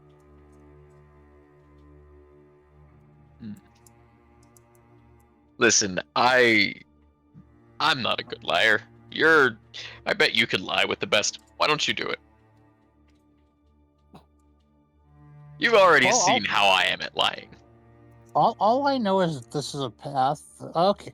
Well, I mean, all I can do is provide her the info and see what she has to say about it. We can do that. So we go, I guess, once we wander down the hallway, hopefully we find our way back to Korvaxia. Yep, we're gonna switch scenes here I was while. about to say we don't want to steal the entire session, so No. let someone else have a turn for a bit. Greg and Edelweiss, I know you guys were trying to scrounge another set of infernal steel plates. Go ahead and make an investigation check for that. One of you can roll it at advantage, or both of you can roll it. That takes care of the mechanical situation. Any role play you guys want to do? Yeah. Mainly Edelweiss is looking around. I didn't. do things earlier while you weren't here, Mhm. but she was going to go up here after everything else, looking around. Oh yeah, you wanted to go. I believe, Mordecai and Ben investigated where that happened. Oh yeah, I know they investigated. I was just going to for roleplay reasons. Oh, okay. Edelweiss. Yeah, absolutely. I'm gonna drop these here. You found. Oop! I added one to you, so I'm gonna add one to you. You guys found 2 more of infernal steel plates. Whoa. And basically, before I head over that way, well, I guess I gotta come back this way, but checking around the houses up here for basically materials, but also for kids. Yep. Okay. You can make an And, investigation check for that. Yeah. And did you want to range out to here? In the Yeah, in the west. Okay, so this will be like in more than an hour because it's quite a distance to travel. Yeah. To check all that, and then you want I mean, I was figuring this was happening while they were doing that. Okay. But also, I'm probably gonna be taking longer and coming back. Yeah. So you wanted to do a scene over here on this hill top. Yeah. Okay. Basically, just after searching everything, I'm gonna do that investigation. I'll do that right now, and I'll move you guys to this. If only it was perception, because that's what I put my points into.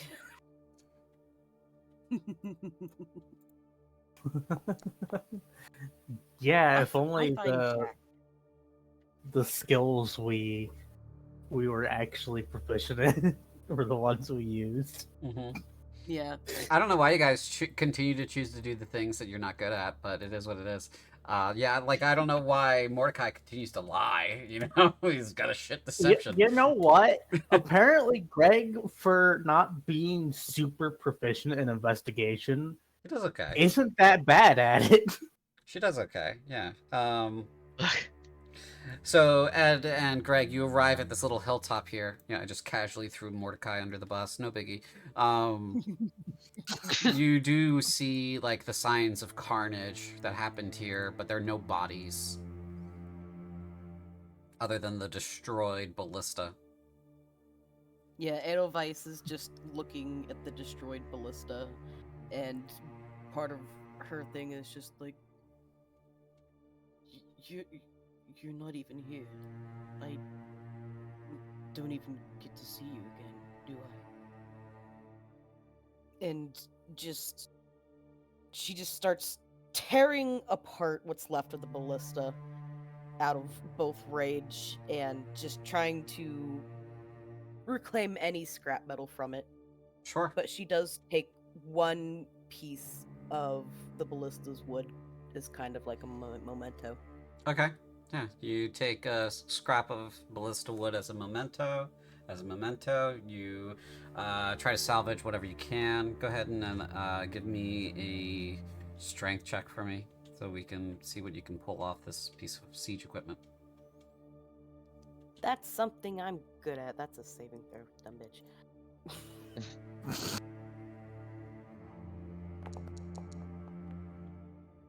14. Yeah, you can pull off a supply point worth of material from the ballista. Some of it's just not salvageable. Yeah.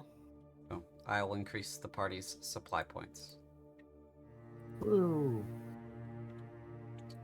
Nice. And basically, just once she's let her the worst of her wrath out, she's just heads back to the place with all the supplies they've gathered. Okay. The castle? Yeah. Okay. Oh, that was my bad. You overshot it just a little bit. Okay. I have my mouth set sensitive for other things. Ben, was there anything that you wanted to do while everybody was gone? Yes, because I'm the only person who does a goddamn job around here. Whoa. I Hey, am going we to found the be path. going to to Korvaxia. Basically giving her the lowdown on which soldiers we can move, which civilians we can move, I presume the civilian population that made it inside the walls is mostly unharmed. More or less. Mhm. Some of them Um. outright killed when the Scrumgore broke in, but Right. And then, say, there are soldiers that will not survive the night, but they're alive now. We could execute them, or we could make use of their lives as they last. Does this stronghold have any explosives? we don't have many. We do have tincture. We do have tinctures and such that can ease the pain. Stuff that can ease their suffering. Stuff that can put them into a final sleep as well. Things that we won't have any use for a while, I hope. But I was wondering if it was possible we might So trap, recreate. Yes. we don't have the amount that we would need to do that, and we don't have the right kind. What we used for Delta relied heavily on magic. What we have here is mostly chemical, and they're basically fulmination grenades, which are going to do nothing to Scrumgore. They're going to do nothing to most of these demons. So, there really would only be useful for a quick end to the soldier rather than doing any harm to the enemy. Unless it's What about- undead that come in here, in which case they could take out a great number of them with those. I would want to leave it up to those men that still have the wherewithal to make a choice. They've served honorably for their house and for this country. So I think they should be able to make the choice themselves. The painless way or the painful way. Right. I can try and I'll mix up some more sleeping potions and then present them with the choice. Sure. Um, Are you trying to convince them in one way or another? I think Ben is just going to lay out the facts and sort of, he's gentle as he does it, but saying essentially, we gotta leave, and you can't move well enough to come with us. Okay. And I got here, and I'll present sort of a vial and a fulmination grenade. Honestly, you can take both of them and choose how you wish. If Korvaresh sends in the undead, might be able to tear through a bunch of them and waste more of their time. If you want to end it now, I understand. Okay. So you're going to present the choice to each soldier. The overwhelming majority of them take the grenade. Right. The very few that take the drug are those that are suffering so badly now that they aren't going to make it like an hour or and they won't make it to the point where they will have the option to use the grenade. So. All right. In that case, Ben will finish with the soldiers and then probably go look for Mordecai and Praxia. Okay. It takes you a good deal of time to go through that because it's a lot of logistics. You got to go get the grenades, you got to get the drugs made, you got to talk to each soldier and get what they want out of it. So it's a lot of logistics. You'll arrive as they are coming down from the archives, which is probably because of the amount of time that it took for them to have their discussion and for the others to do their search, probably will all kind of gather around the same time. I am going to purposely try to lag slightly behind Mordecai. Sure. And given the conversation that I had with Mordecai has added information, I go on and sacrifice my other. I can mark it off. Spell slots. Okay, well, this path was also suggested by my squad member or my fellow party member here that you also met that has this demon possessed book, and he was really curious about my loot. Any guidance that you'd be willing to give us be appreciated, even if it costs something in return. I mean, it could be negotiated. And you're sending this message? Yep. Okay. Once again, you receive no response. Okay. Continue on to together with everyone else so we can provide the information that we found to Korvaxia. Casually tell her about the book. Okay. You find Korvaxia. They've already begun evacuating civilians out of the Sally Port on the northwestern side of the castle. It's located in the garden. It's pretty well hidden there. So the only people that are remaining now are the few house soldiers that remain, and she is giving them their orders. I want you to follow the civilians, break up into groups as they break up, as they disperse into the northern villages. Try to keep them out of Scaraptica. Travel very lightly, with no more than 5 people at a time. If the family unit is more than 5 people, obviously stay with the whole family. But try to break them up as much as you possibly can and spread out so that they don't follow all of you, and so that gives you the best chance, each of you, to get away. So head out and disperse, and good luck. And they all nod when they head out, and she turns to you guys and says, well, that's it, that leaves just us. Mention so then can we I know there's probably better arms and such here in Korvaxia than my squad is currently carrying around.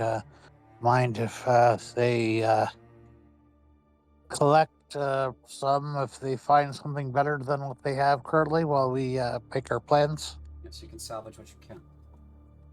Okay, so I send off my squad to essentially upgrade themselves, provided that the supply points are available while we have this conversation. You would need 5 total supply points to do so. There are 13 currently. Are there five supply points worth of stuff they can find in the city to arm them to You guys have offset some of that? search the city. The thing with locations like this is they supply the requisite amount that you need for maintenance all the time. But scrounging what you can get otherwise, you would still have to make the roll. So if you're looking for additional supplies, Mordecai would have to make the roll for his scouts to do so. The terrain that you would use, hold on. The terrain that you would use for that roll, Mordecai, would be, because this is marsh, you would be using the marsh terrain. And then with my squad helping him out, would that give him advantage? No. Your squad are not scouts. Okay, that's fine. And is because I'm assuming there wouldn't everything that's already in the castle, everything that's in the castle had already spoken for, right?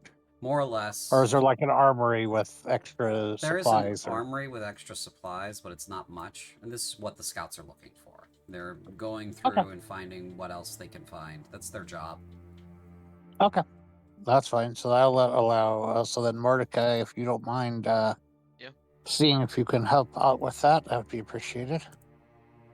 For sure. It's a D10. D10. Okay, I was looking for it. I didn't see it. Under All right. your squad, you want to check your squad's ability. So the veteran squad's ability, for Forage for Supplies, adds a 2 to the end of the roll. So you get a, Oh, I thought it was okay. you Yeah, get a no, that D10 works. plus All right. 2. I was just confused. That's all good. So, D10 plus 2. And while he's doing that, can I roll for my training things so I can improve my armor proficiency? Yes, if you'd like. You would only be able to roll for this one day. Oh. Okay, so that's 5 additional supply points for the whole battalion. So, okay. I also when I mentioned them looking for food earlier, is there like livestock around that's not food yet but can be? No, unfortunately.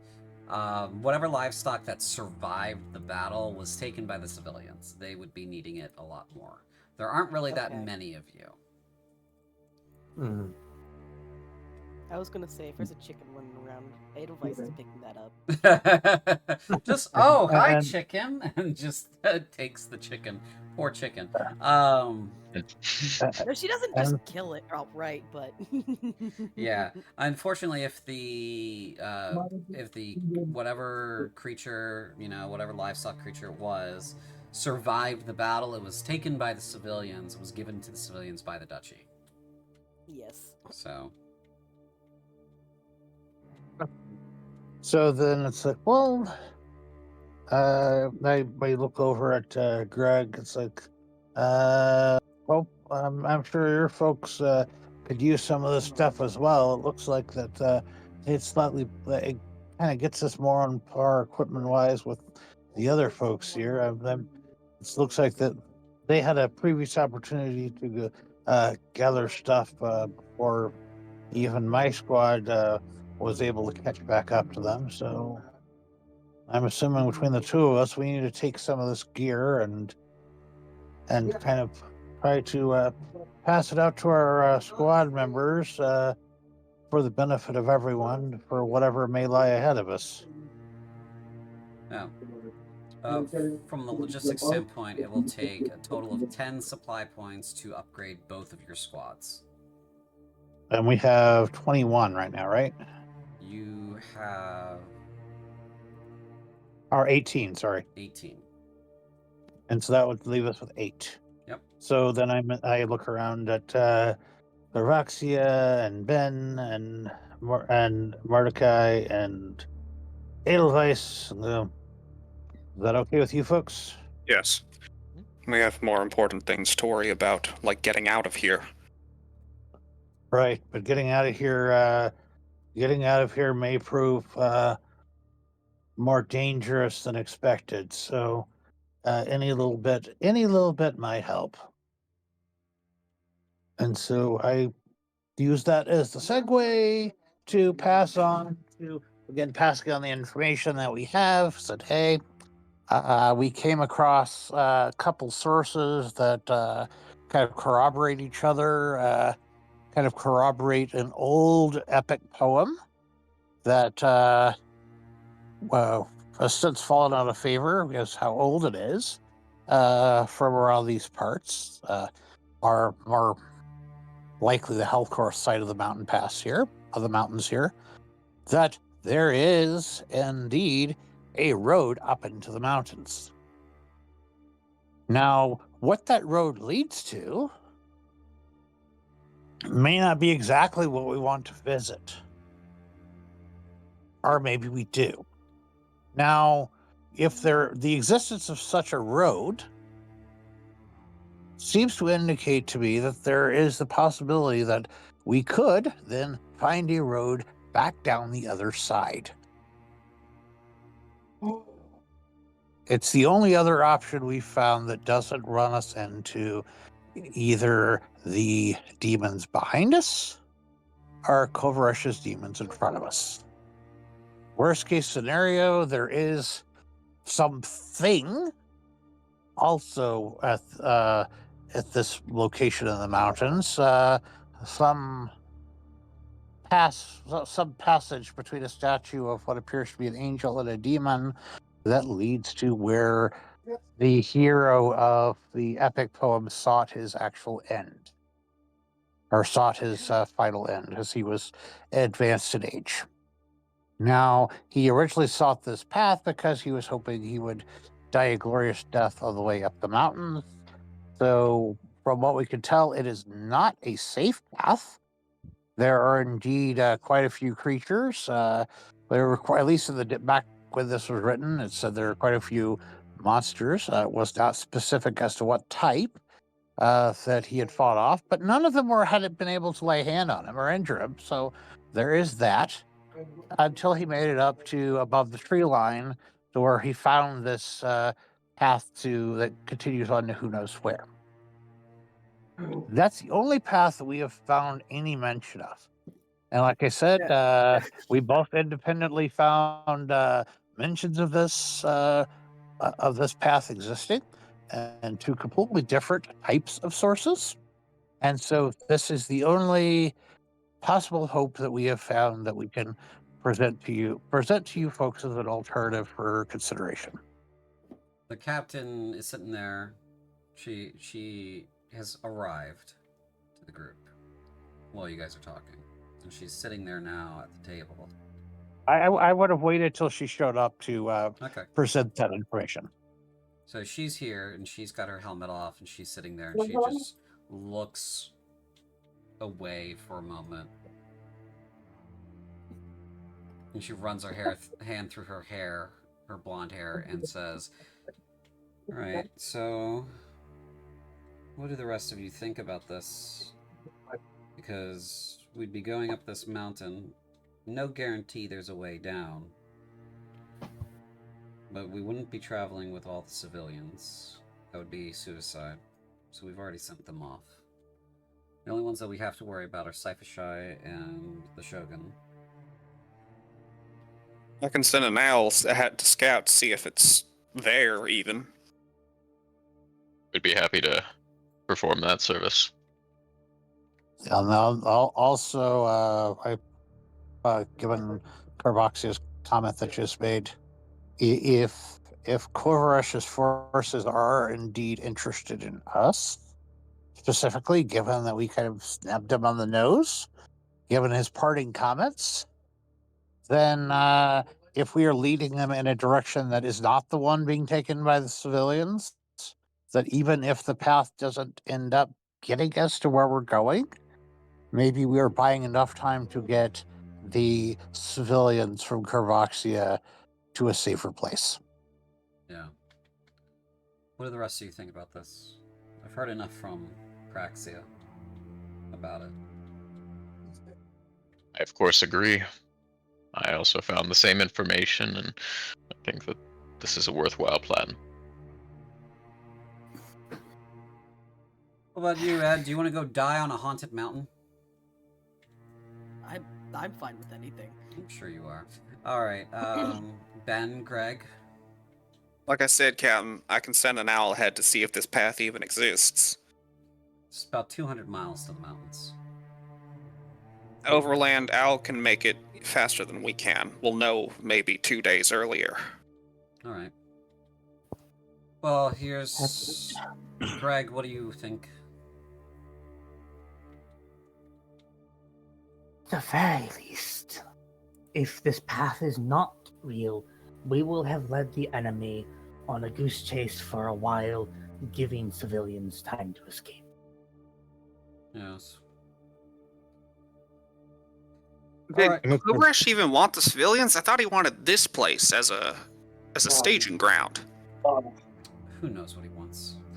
And since it is somewhat northward, I'm trying to out of character question about Corinthian geography here. Since it is somewhat northward, if there is no path, does it bring us closer to being able to go around the northern end of the foothills? That would be even farther. So to reach the mountains by themselves, like 200 miles. To go around the mountains is almost 500 miles, and then to go But if we back can't, down. but if we can't find a mountain pass, I mean, we don't have to just completely give up and surrender to Kovarash, though. We can continue. Right. We can continue leading them away from the civilians, and hopefully stay ahead of them enough to get to Helcorth or somewhere that is defensible. Right. While we were going over supplies earlier, I wanted to fork over the plates I was carrying Mhm. and go, Captain, we have managed to salvage some of the scales from the enemy. Oh, interesting. This looks like something that Luther would like to play with. So you'll give those to him as soon as you see him, wherever that useless fuck is. Yeah, because I imagine Greg doesn't know about Luther No. because she got separated so long ago. Yeah. Yes. So whenever we find Luther, he's here somewhere. We'll get those to him. All right. Let's move out. Let's start heading towards the west. We'll camp and then get where we're trying to go. Let's get out of here before it gets ugly. Gather up and meet me at the Sally Port, and we'll head out as a group. She gets up and walks away. Gather the friendly squad together. Hopefully we find Luther as we gather together. I wouldn't mind if I happen to bump into him on the way to everybody gathering together, but it's not a necessity. He's already there at the Sally Port with Cyphishai, the Shogun, and Sekutai. As they move, Greg's just going to Edelweiss. Who is this Luther?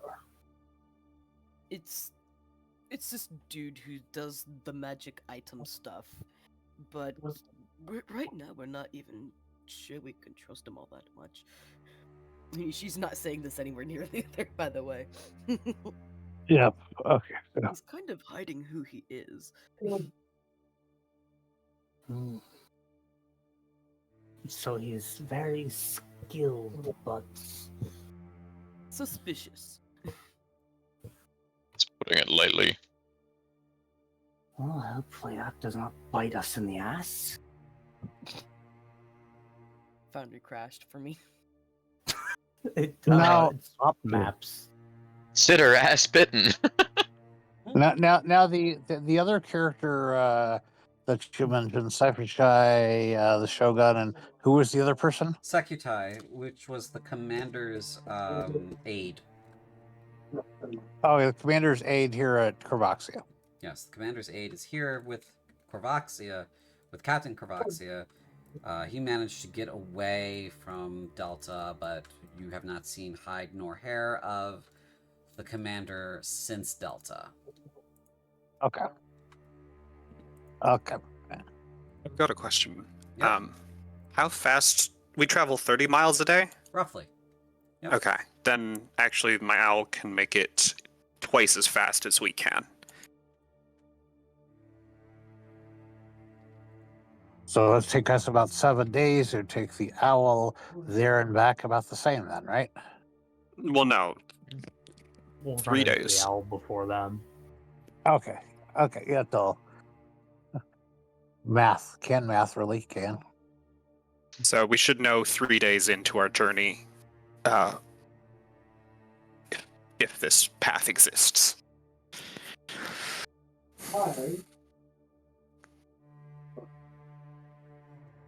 Any last minute Now, things you if want to do at the castle before you guys move on?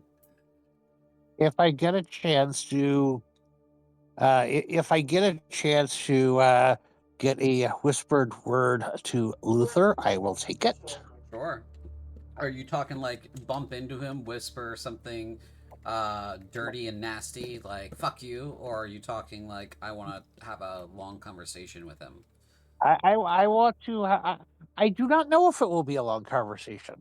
Okay. It depends upon how he reacts to the comment. Okay. That's. That is entirely up to Luther. Do you want to do this on the road, or do you want to do this in a camp? Whichever. Okay. Well, you'll have plenty I of can do- opportunities on the road to bump into him and tell him his underwear is red, or whatever it is you want to tell him. If you want to do that sooner rather than I can later. do. Let me go on and get that out of the way. I guess why not? So I'm essentially going to point out to mention to him. Oh, hey, Morris. I tried leaving a message with a mutual acquaintance of ours that from a roughly a week ago. Didn't get any kind of response, but the two of y'all seem to know a bit more about what's going on here than average. If you wouldn't mind helping us out or giving us some any info, it'd be appreciated. But otherwise, your secret is safe with those of us that know. And wander off. He stops you as you try to walk away. He's much stronger than he looks. And his eyes sort of, that's really distracting, whatever that is in the background.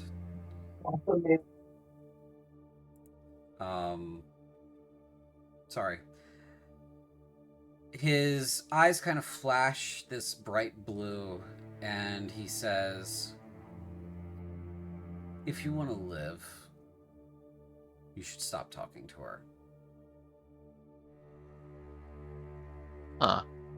And if you want to keep living right now, you won't mention that name again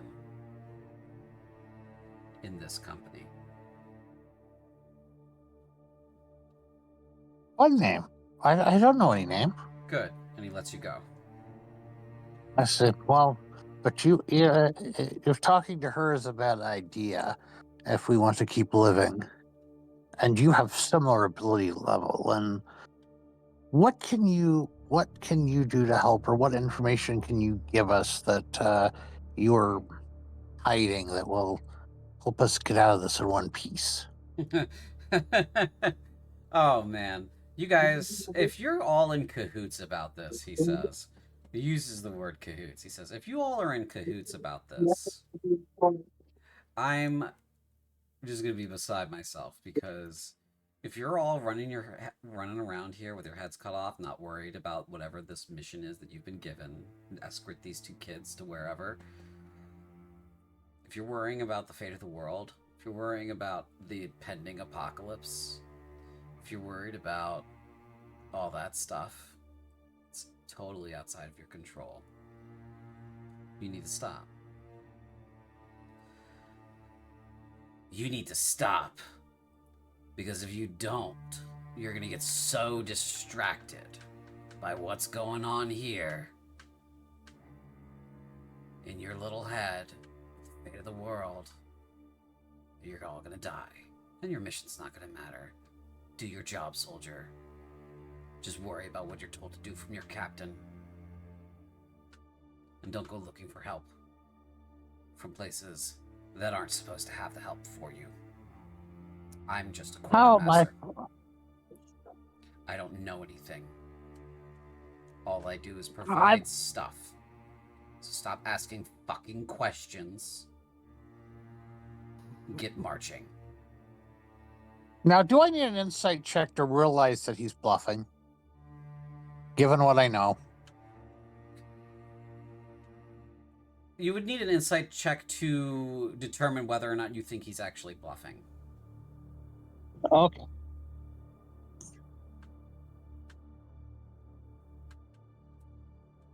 Dean, relax. Oop. I rolled it wrong. Sorry about that. I'll re-roll. Okay. I actually hit with advantage. Okay, that's way better. He's not bluffing. He will fucking kill you right now in front of everybody if you keep it up. I realize you're just our mere quartermaster. That's fine. And yes, I'm not trying to get lost from our mission of getting these kids to safety, as you call them. I'm just trying to figure out if there's some information or if there's someone here that has some abilities that might actually help us succeed in that. Given that, for what we've seen of both demon forces, one on either side of us, one on the other side of us, trying to find if there's a glimmer of hope in what seems to be an almost hopeless situation, sir. And I was hoping you or your friend might have a little bit of knowledge in that regard. But if you're so if you're so entirely sure that you don't or aren't willing to give if you do, well, that's fine. We will work with what we have. Praxia, you're very smart. We know this. You know this. I know this. I'm going to tell you right now. It is not very smart to go about messing in the things of fate and time. Because you must have heard quite a lot of that conversation. You must have heard more of that conversation than I know you should have had. Now, I was here of my own volition to help you all with your mission. But if you're going to go prancing around and telling people things that you heard in the interest of trying to better your situation, it's going to make me feel less inclined to help you, because I've already started helping you. I've been helping you the whole time. You don't have to know. And you don't need to be in the know of what I'm helping you with. Maybe that would be too fucking much for your little mortal mind to understand. That may be a little bit too much for my mortal mind to understand, but I do know, given the tales of the location that supposedly exists in the direction that we're going, if it really exists, that it is the kind of place where you or our mutual acquaintance would likely hang out, given that the tales say that the former person who went there went bad by being exposed to the possible future. That's, you know. And given that you are the kind of being you are, that I don't necessarily need to know what you are or who you are, but given that that is the kind of story that we are kind of headed toward, hoping to get us out of this mess, hopefully you might know something about that. And as far as I know, you weren't privy to the conversation with... You weren't around when we were discussing this with Korvaxia a bit ago, so I figured it might be nice of me to at least discuss this with you and see if you had any opinion or knowledge about it.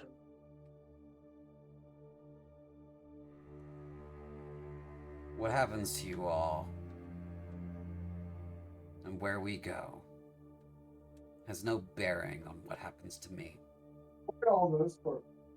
It does not matter to me. It will not impact me. Your choices are yours. And while I am along here for the ride of my own volition to help you, for reasons that are my own, for ends that are my own, I will not stop you from doing whatever it is that you're trying to do. If you want to fuck off in the complete opposite direction, fine by me. But I have my own mission here, and going to that place doesn't change my mission here. Okay, so then am I to understand or gather from what you're saying that that is not the wisest direction for us to try to find a way across the mountains? Praxia. We're already in the deep unknown territory. You heard it yourself. Things are so wrong and bad. We are in a really bad spot. That's the simplest I can put it for you. You shouldn't even exist. This stuff that's happening right now should not be happening. This should be over already. All these people, and he broadly gestures at the battalion, should all be dead. Already. I think I've already helped you quite a lot. Yes, you have. I'm not denying that. And like I said earlier, I greatly appreciate that. It sounds like in previous incarnations of this story, my kind never even came into being, I guess. But it does sound like that this happened again, and the agency of men can indeed change the story for the worse, as it sounded like from the conversation that I happened to overhear. Then I'm just hoping the agency of folks such as myself and gestures at the rest of the camp and the rest of the citizens of Cruenth and such can change the situation for the better this time around the circle. Praxia, what I'm trying to say is, you have such a narrow view of the circle. I'm telling you literally not to worry about it. It's not for you to worry about. So if you have that part well in hand, then that's fine. We will just continue on and trust that you have that well in hand. Don't bring it up again. And bringing it up to the captain would be a deadly mistake for all of you. Unfortunately, to mention to him, it's a little late for that, given that we did have to report back to the captain about what about the experience that we had. So we did relay the conversation and such to Korvaxia. I see. Well, if that's the case, Oh. then that's really unfortunate. Goodbye, Praxia. Please don't kill me. Oh. And as he says goodbye, he fades into thin air. Ouch. We lost Luther. At least temporarily. We might lose Korvaxia, depending on what he does next. I want to say Edelweiss is with Korvaxia because she's a simp. Sure. Now would any of the other folks, given this was an extended conversation, would any of our other party members here have happened to, given their perception, have noticed this? And It's up to them if they want to make a perception roll about this conversation that's happening on the highway or on the road. I think Yeah. Not highway, Ben but would. paths. Yeah, go ahead. I'd like to as well. Yeah. It's almost like I'm a ranger or something.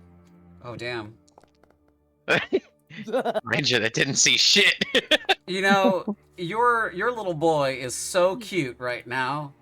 He's just being the best. Crow, he's just splashing around in a puddle. Oh, you know, it's just you're just beside yourself with how absolutely fucking cute he is. Yeah, Ben, you He's a notice cute guy. that these two are having a conversation. It looks like it's going very badly. Like there's a lot of like bad gesturing, and then more. Can I interject before Luther fades? I'm gonna say no. I'm gonna say you Okay. can't interject before he fades, but you do see him fade. Greg, yeah, you see the same thing. That man's gone. He just completely disappears. It doesn't even look like it was spell. It doesn't even look like it was spellcraft either. To Ben, it's just, I assume this is the man I was supposed to give those materials to. Yes. Now I'm going to go talk to Praxia. You stay here. As Don't you listen. wish. Don't listen to him. Follow him. No, I'm kidding. Do whatever you want. I'm just here for the drama. Ben's going to approach Praxia. I'm gonna. While you're approaching me, I'm also gonna be heading in the direction of Edelweiss and Mordecai. So I'm sure we'll encounter each other somewhere in between. Ben will say, "Stop. I want yes or no answers. Did Oh, you stop. do anything to make him leave?" Not that I know of. I just asked some questions and tried related to who he is and his position and abilities and Fucking got upset shit. about them. Are you goddamn kidding me? Meanwhile, Do I notice her- anything at this point? yeah, you do of course notice that there's like something happening over there. But God is taking notes. Does not follow directions. Um, to get your attention, Mordecai, Katraxia, your demon, is kind of she kind of squats in front of Crow, pets him on the head, and says, "Oh, look over there, drama." Oh no. Ben is going to move in close to Praxia and say, "I heard the same fucking conversation you did. Why do you think I ain't saying shit about it?" Because I originally tried reaching out to the other half of that conversation and You got what no now? Oh reply. my. And given the situation that we find ourselves in, smack dab between one demon army and another, with people that we know have powers that are way above and beyond that of the average demon, trying to get us and the civilians out of here, it was a chance that I had to take. No, it wasn't. No, it wasn't a chance you had to take. I ain't saying shit because I follow the #1 rule of strangers in forests. Be polite, don't ask questions, leave when they let you. Holy shit. If he doesn't come back, we're fucked. Are you kidding me? Like, we weren't fucked to start with.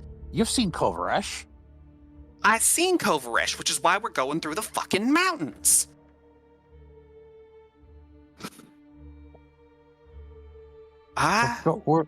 We're going on what is most likely a suicide mission. It's to been buy a the suicide civilians mission some time. until it's been a suicide mission since the moment I joined up. I already knew that. Listen. These kids need to get to Hellcorth. Stop fucking around. Stop asking questions of people more powerful than you. Yes, they need to get to Hellcorth. You have a different perception on life. My kind are new here. My kind have got nothing but care and attention and being taken in by the people of Kruith. And the people of Kruith are getting subjected to this, and kind of points in the direction of Korvaxia and Delta the way we came. They're experiencing this. And if there I'm is some way that I can experiencing maybe this. get, You can't do And if shit. there's- You can't save them.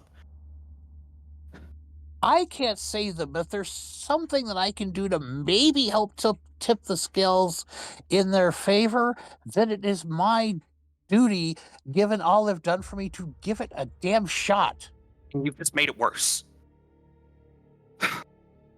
Anything you do, there is the possibility that you can make it better or worse. You don't know until you've done it. I was doing something. It wasn't making it worse. What happened? Where'd our quartermaster go? Our quartermaster Left. vanished. Our quartermaster vanished once. Because once this they one had couldn't keep her nose out of his fucking business. Oh. Oh no.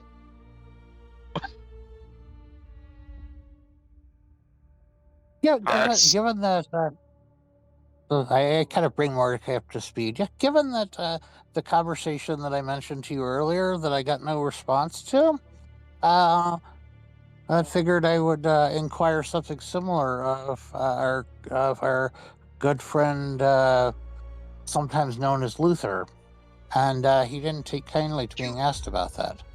You asked Luther. Oh, no.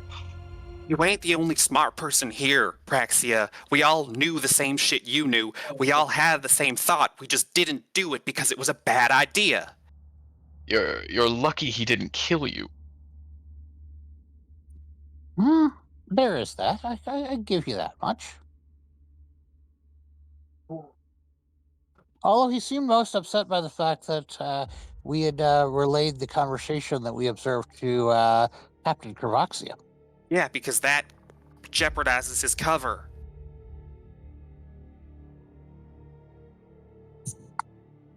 Where is He Captain was- So that- Korvaxia at this moment? Captain Korvaxia is speaking with Cyphashai further up the path. We can see her from where we are? Yeah. Okay.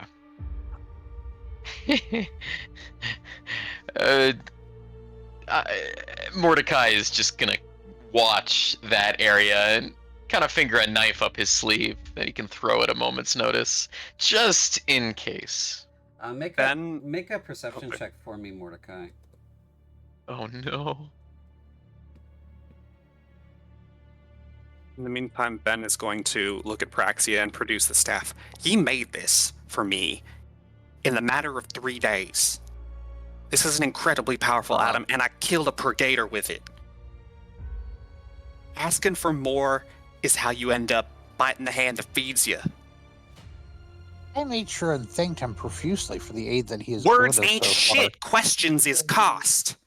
Mordecai, you notice that while Cyphashai and Korvaxia are talking, the Shogun is looking at Cyphashai, and Sekutai, the aide, is watching you guys.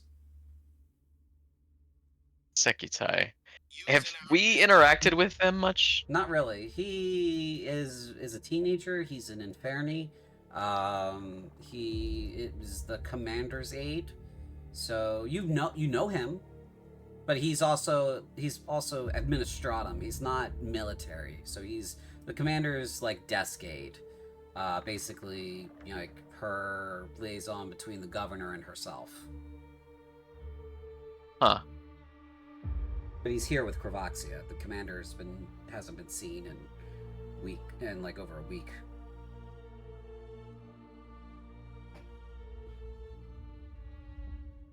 Back to the drama.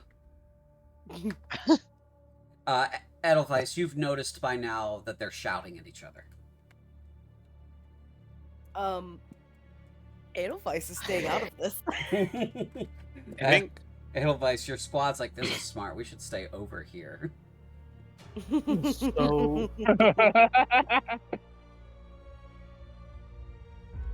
So, I'm guessing with that roll, I noticed the conversation, not just the disappearance. You notice that from distance, I would say you noticed the energy of the conversation, but not the words that were specifically spoken. So I understood that, like, he was getting progressively more and more pissed off. Yeah, you got that, like, from body language, he was getting pissed off. He was getting more and more pissed off the longer the conversation went on.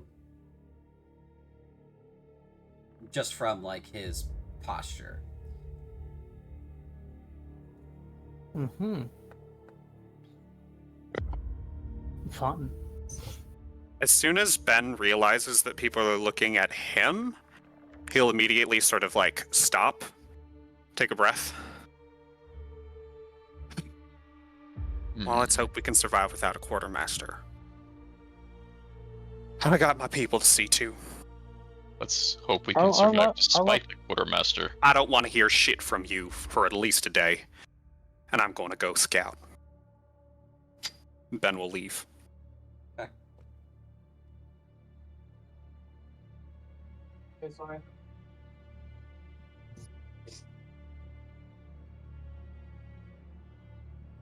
So with that, I guess we continue down the road now that we've had this drama. Mm-hmm. Anything else anybody want to do during this moment before we continue moving along? I've marked us for 2 days of travel already. We still have like 1 and change to go before we get the report back from the owl. I assume you've sent the owl. And Yes. then we have about 3 and change to go before our campsite. So Are does we- that mean we can roll our training again twice more?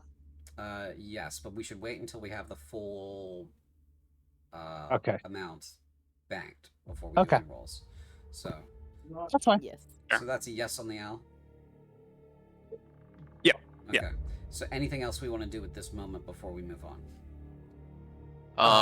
Can I continue to scout ahead and try to forage for supplies? Absolutely, yeah. Go ahead and make a forage check. That's D10, blah, blah, blah, blah, blah. D10 plus 2. Plus 2. Plus 2. And I continue when we That's stop good. at night, happily loot playing to kind of help everybody be calm and recover, etc. after the day's journey, Sure. as we had been doing. We're long rest in, yeah? Yes. Okay.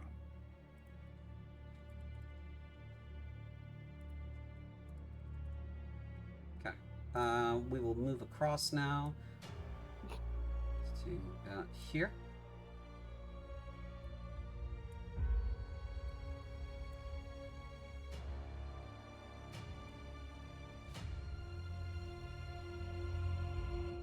Okay. So if you haven't long rested, you may long rest. The laptop just happened to decide to die on me, so if someone wants to screen share A on the Discord, and then B, if you would be willing so kindly to hit long rest for me, that would be appreciated. I can do that for you real quick. I need I can long rest for you at least. Thank you. Yes. Did we ever actually figure out how Phantoms of or Whispers of the Dead worked? Like how we trigger it in the thing? Oh, yeah, you have a count of how many you can do, right? It is because of those who died cling to you. Whenever you finish a short or long rest, you can choose one skill or tool proficiency that you lack and gain it as ghostly presence shares its knowledge with you. You lose this proficiency when you use this feature to choose a different proficiency. You just let me know what one you want that day, and I'll take note of it, and we'll mark it down. All right. As we I was noticing I'm not actually proficient in stealth, so I think I would like that. Okay. Proficient in stealth. And I'll assume you'll take proficiency in stealth for as long as you until you tell me otherwise. Yeah, if I don't bring it up on a rest, then I just want to keep going stealth. Actually, Greg, I want you to go back through our DMs to make sure I didn't because you look like you don't have enough proficiencies. It looks wrong to me. So just do me a favor and count them up, or go back through your character and make sure you have the right amount of proficiencies. So you might be missing one. And if you are, just send me a DM and we'll fix it later. We'll fix it in the back channels. Oh, yeah, actually, I was supposed to already be good in stealth and survival. Okay. So, yeah, that's probably why then. Stealth and survival. So you get one more from your ghostly business. I'm going to go ahead and activate our camp. This is our new camp scene. Nice.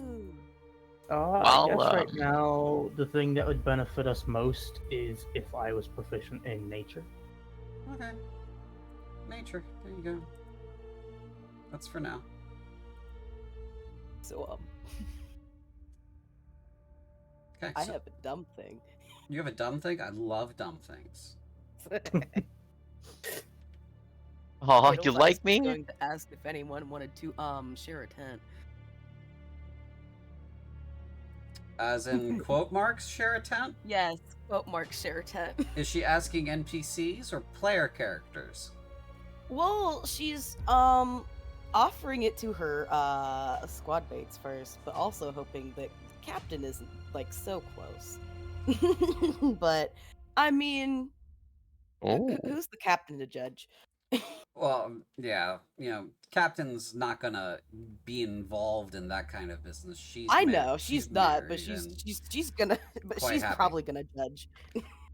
You can make that assumption if you'd like. So yeah, I mean, you can approach whoever you want about it. You just gotta let us know who you're propositioning first. I mean, she's just openly asking for the four of you here. 1, 2, 3, 4. Okay, that's everybody. The captain's like, okay. See ya. No.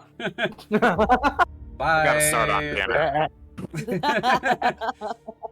Where are the after children? After the experiences of the past few hours, if no one else takes Edelweiss up on that proxy, I will more than happily take you up on that. It's been a few days. We've come across. Okay. Yeah. We're at like A the few end days, of it. whichever, yes. The owl Okay, yeah, reports to you. whichever. By the way, Ben, the Sorry? owl reports to you that there is, in fact, 2 statues, and there does look like there's a path to that location. Didn't see whether or not there was like a stair or a path or some other thing there, but did indicate that the general situation of that was in fact true. All right. Did it see? Could I roll to see if it spotted any monsters on the way? Oh yeah, absolutely. Make a All right. Perception. It was a little outside of your range for a long time. So it's its own perception. Yeah, it would be its own perception, and then its memory would be history. Right. Because it tries to convey that information to you. It's not perfect. So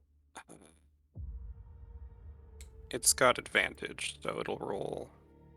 I'll just roll twice.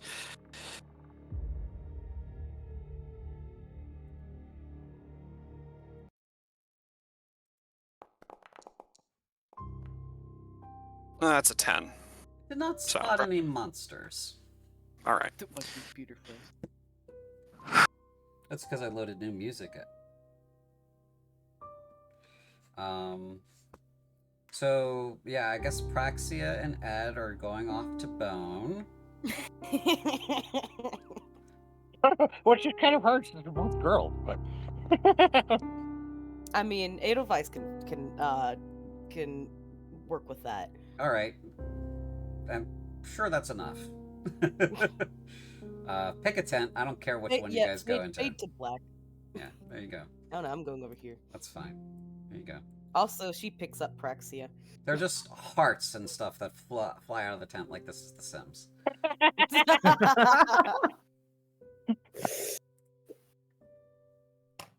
I'm But guessing I will Beck make went off sure and- I'll make sure and not play this episode for the small.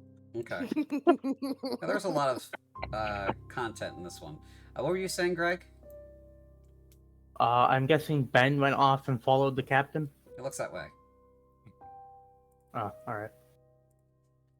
And if one of you fine folks felt like screen sharing on the Discord, it would be appreciated, even though I'm kind of persona non grata around camp at the moment, but Everyone but... Well, Ed might still be mad. I gotta figure out... I got 2 versions of Foundry coming up in my thing. Can somebody else share if that's possible? So that they see at least something that is kosher, and I don't have to figure out which one's kosher. Yeah, I could do that. Okay. All right. Yeah, so we have Ben and the captain and company. Got Mordecai. Mordecai, when those 2 go off, your demon on your shoulder appears in front of you and says, "Looks like they're gonna have some fun. A little bit of stress relief, Mordecai, my dear." Let me see. Hmm? Hmm.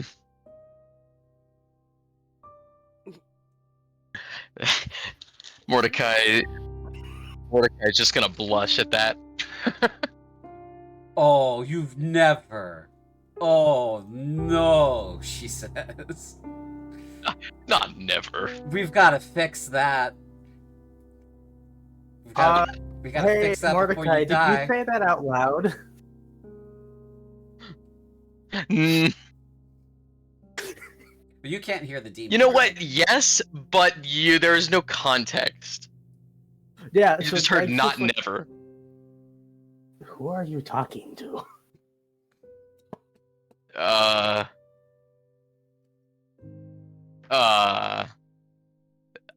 have an imaginary friend. Ooh, you made a social faux pas, Mordecai.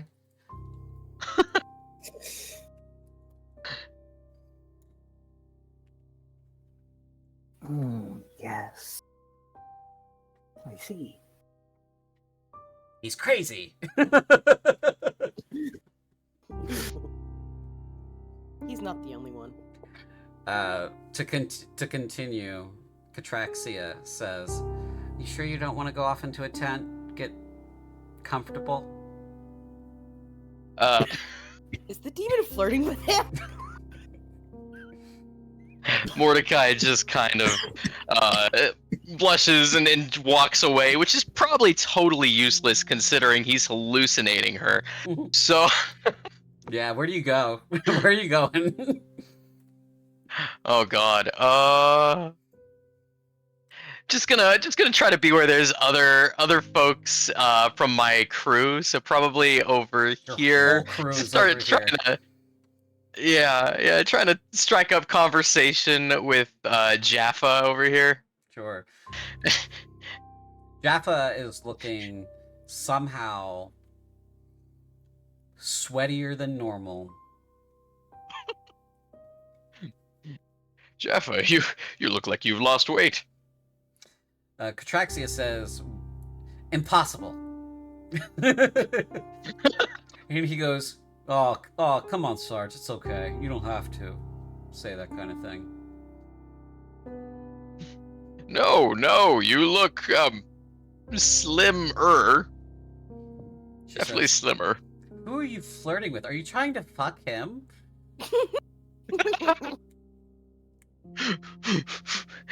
Hush you. You can't escape me. And then I'm sure I said that. Also, Mordecai's next, just so you know. Hmm? Mordecai's next, just so you know. Uh-oh.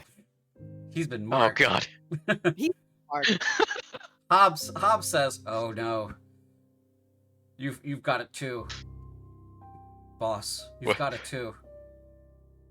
Got what? Battle fatigue. You've seen too much. Just like I have." And he looks grayer than before. His beard is definitely longer, and his eyes have sunken in further. Like, he looks like a skeleton. Oh god.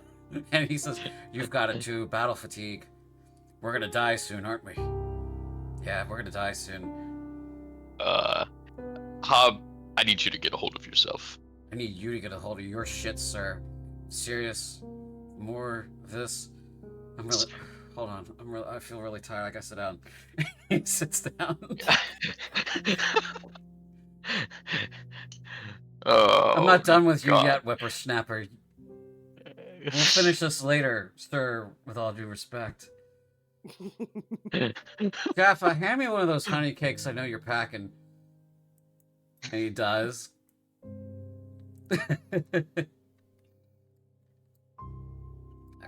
Okay. You're just conversing with your guys there? Yeah, pretty much. Actually, I do want to do one thing. I'm going to I'm going to go ahead and say, Kello, I need you to do me a favor. Tonight, could you watch over the captain? Okay. Why? Remember how I had those hunches about the quartermaster? Yeah, and he's a Luther. normal guy who just likes to take a piss at 1 a.m. Sure, let's call him that. Let's just say something might happen. And if it does, I don't want you to get involved. I want you to raise the alarm. Because it may take the entire camp to stop it. Does that make Okay. sense? That's not what I would normally do on watch, sir. So you've just asked me to do my job. Are you okay? Fair enough. Is Hob right? Have you seen too much? Are you okay? Are we all gonna die?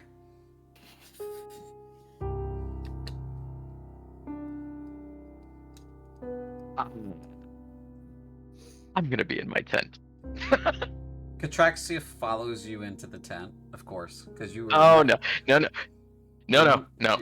never alone. I need privacy. No, you don't. I need to. No, you're stuck with me, no matter where you go. She likes to watch. What if I go to the outhouse? Huh? Yeah, you've never left me out of your sight. I don't know what to tell you. I've seen all of this, and she gestures at you. Oh God, no! Well, it is what it is. I don't know why you're prudish. None of your other countrymen seem to be.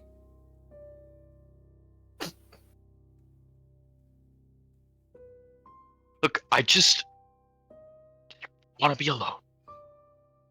You say that, but you'll be missing me before too long. Sure, I'll be invisible, just for you. Just like I'm visible, just for you. And she disappears. Mordecai doesn't really feel like he's actually done anything, but he tries to take a nap to settle his nerves at this point. Sure, yeah, you try to take a nap. Yeah. Okay, let's go over here to Ben and the other NPCs that are very important. The VIP NPCs. Ben is starting working on dinner and will look to the captain. How did the captain react? I presume Luther is not returned in the past few days. Yeah. Has the captain mentioned it? She hasn't mentioned it to you. Right. This is probably because she is the captain. You know that shit rolls downhill, complaints and worries roll uphill. Right. So you're allowed to bitch to her. You're not allowed to bitch to your troops.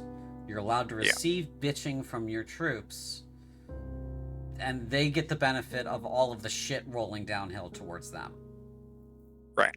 So she's not going to bitch to you about the fact that the quartermaster's gone.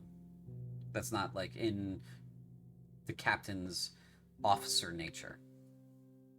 But she hasn't asked any questions about it either. No, not to you guys.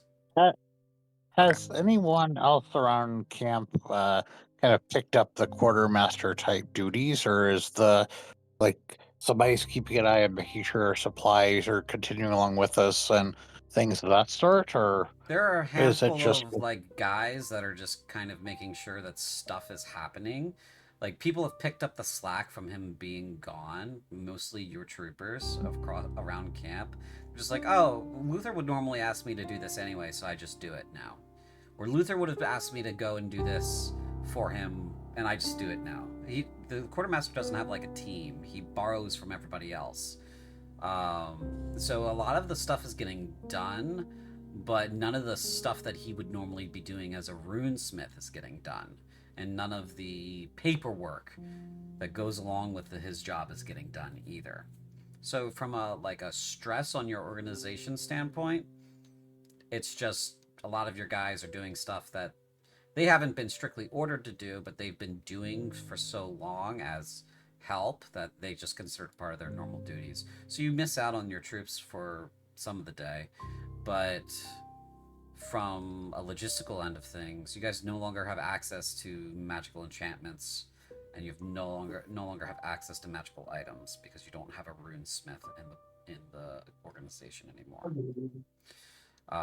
But did we successfully get Greg and my units upgraded? Nothing about your unit upgrade is magical. So Okay, that's... I'm just making sure I knew that much, but I'm making sure that we were, even without Luther here, we were able to take care of that bit of logistics. Yeah. So that's been handled. and I will do that physical upgrade later. But let's get back Oh. to what's going on over here. And have we I mean, Mordecai, have you collected all of the relevant bits of supply while you've been scouting? Yes. We have- So we put in the points, right? I think from the last one because I got a 11. Yeah, I put the points in. It's fine. Yeah. It's handled. Nice. Okay. So Ben, Yeah. back to what you were doing with the Yeah. very important NPCs. Captain, can I speak with you a moment, private? Oh God. Oh God's above. Oh God's below. Strike me down right now, please. No? I knew you all were Yeah. cowards. Alright, fine. What do you want to talk about?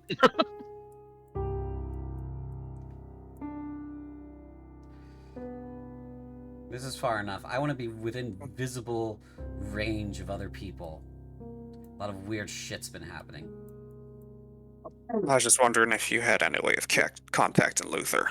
No, I haven't. Have you? I can send an animal messenger. No idea if it'll reach him.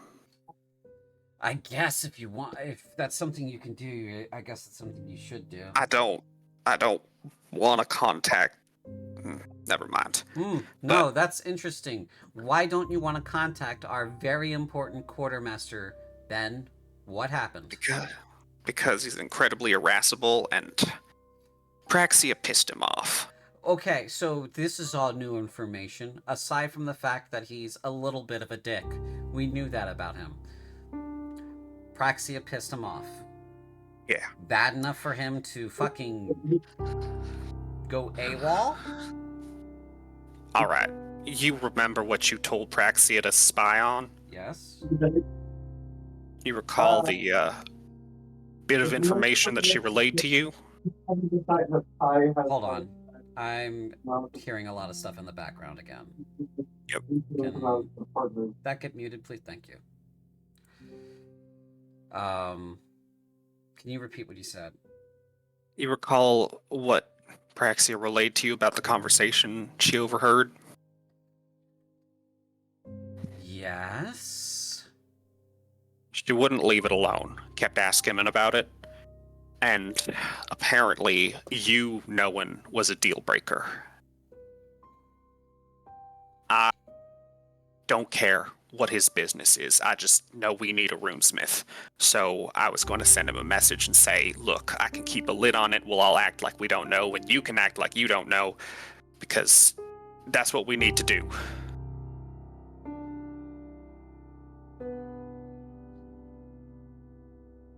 I'm gonna fucking kill. No, I'm not gonna kill her. I'm not gonna kill her. I already yelled at her. I'm not gonna kill her. It's kind of like that moment in Hook when it's Shmi, stop me. I'm not gonna kill her. I'm not gonna kill her.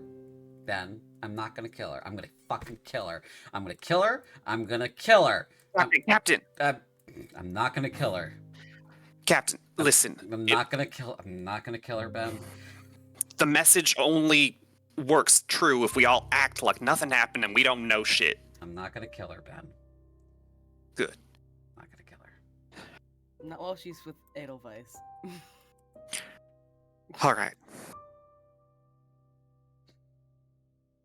It's gonna make her regret her decision so much. It's hard to make someone regret something if they never think they did anything wrong. Okay. This is where the might of the organization is what it is. I'm the captain. Or Scout. That means that I'm right. Right? Sergeant? Absolutely. Absolutely, I'm Captain. always right. Right, Sergeant? No. Unless you want us to tell you otherwise.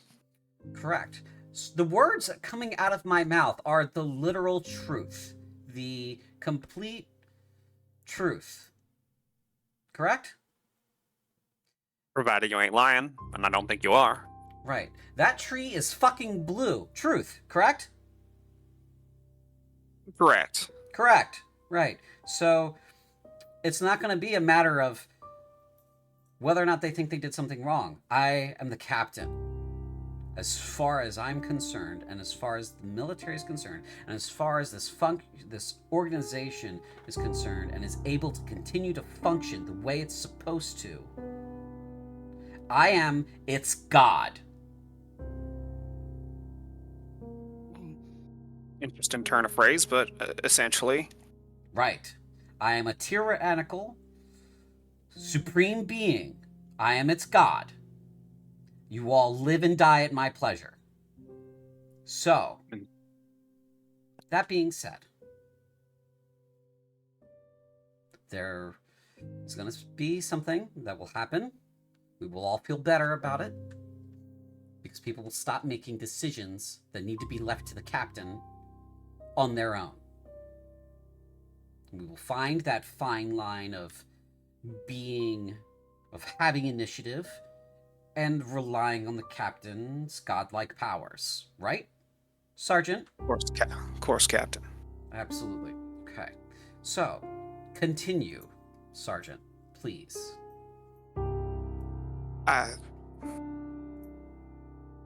Do you want to know the full extent of what I heard Oh, and pretend you don't? I better know the full extent of everything. And these guys are fucking off so quickly. They see the wrath going on here, and they do not want to be a part of it right now. They're scrambling up this hill. She's, yeah, I better know all of it now. Well, okay, so to clarify, Praxi already communicated that Luther seemed to know the mage.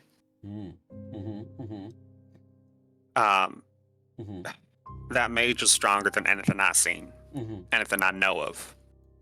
Okay. Capable of opening a gate straight to the spectral. Sure. Okay. Let's just throw in more impossible shit on top of all of this. Let's go. Keep going. Keep going. That's all I'm trying to say is the reason I didn't say anything is because Luther was still helping us. He made the damn staff, and I wasn't trying to upset it. Makes sense. Makes sense. Makes sense. You don't want to, poke the bear if it's not doing anything.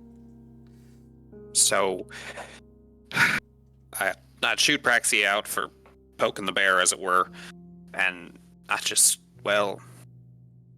now all I can think about is trying whatever I can do to convince Luther to come back.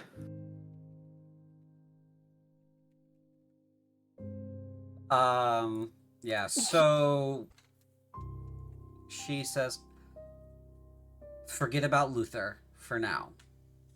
We have more pressing concerns than a quartermaster runesmith who's gone AWOL at the moment. Of course. Okay? Which is getting to this fucking place that we're supposed to be going to. Speaking of, Owl has returned. It exists just like they described. Great. Wonderful. Mordecai, you are not in trouble. I don't know why you're over here. What are you doing? You're yelling. Mordecai? Does the cat have your tongue? I'm muted. Because I know exactly what this yelling is about. I was privy to it, and I feel like if there's a talk being had, maybe I can... So many brave men under my command. I am so blessed that some of you have brain cells. Some of you. Oh, man. No, it's... Go rest, both of you. I'm so angry right now. Ben's gonna grab Mordecai and say, "You gotta fucking tell her." So if Mordecai could hear her, I assume Greg could also hear. You could hear shouting, but you couldn't hear, like... Both of you could hear shouting, but you couldn't hear the contents of the shouting. Yeah, that's about what I meant. Oh, I was about to say, could we hear in the tent? Yeah, you could hear some shouting. There was some shouting. Before she gets here, can I sneak off to check the perimeters? Sure, yeah, you can fuck off. Actually in stealth. Yeah, you can actually roll stealth and get the hell out of there. Can, see the I kind captain- of wanted to do it earlier anyway Yeah. to like check and see how the people on watch are doing. Yeah, sure. Yeah, you see the captain coming, and you're like, "Oh fuck!" You go ahead and disappear into the bushes. I did want to ask if Hobbs' brother Bob over here was if he heard this coming too, because I'm sure he'd run. Bob? Where the fuck is Bob? Yeah, up top. There's we got Oh, 2 hop tokens. We got 2 hop tokens. Okay, fucking one's gone. All right. So you two are having this. You better fucking tell her conversation while this is happening. Okay. You know how she was yelling, and yeah, I could hear that part from the tent about how she's not gonna kill her. She's not gonna kill her. If I tell her right now, conversation is going to be, I'm going to kill him. I'm going to kill him. This is not the time. Every second you leave it, the worse it gets.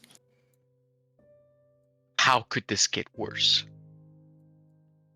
We could wait for that demon to fucking betray us, and then she finds out you've known the whole time. You don't tell her. 3 days. I will. You can't do that. While you're having this conversation, Korvaxia is out, and she's kind of making little bunny ears behind Ben, and she says, "I believe him." Can I make some kind of perception check to sense her presence? Sure. This is an Arcana or perception? Or... If you'd like to do both, this is an impossibly high DC because he's hallucinating this. Fair. You'd have to sense into his mind and what he's seeing, so you're free to roll it, but yeah, no, that's definitely not high enough. You're not sensing the magic that's being enacted on him. Mordecai is also losing the ability to be subtle about this, so he literally looks over your shoulder and says, "Well, what would you want me to do?" You can just tell her. You've told basically everybody else now. I mean, if you're gonna tell people about us, you should just tell people about us, Mordecai. We're not Listen. dating. You never asked me out. And she gives you another rude gesture. You tell her of your own volition, and I'll go to bat for you. Ooh, he's gonna bat for you? That sounds promising. Baseball is a thing in Corinth. Yeah, I've created it.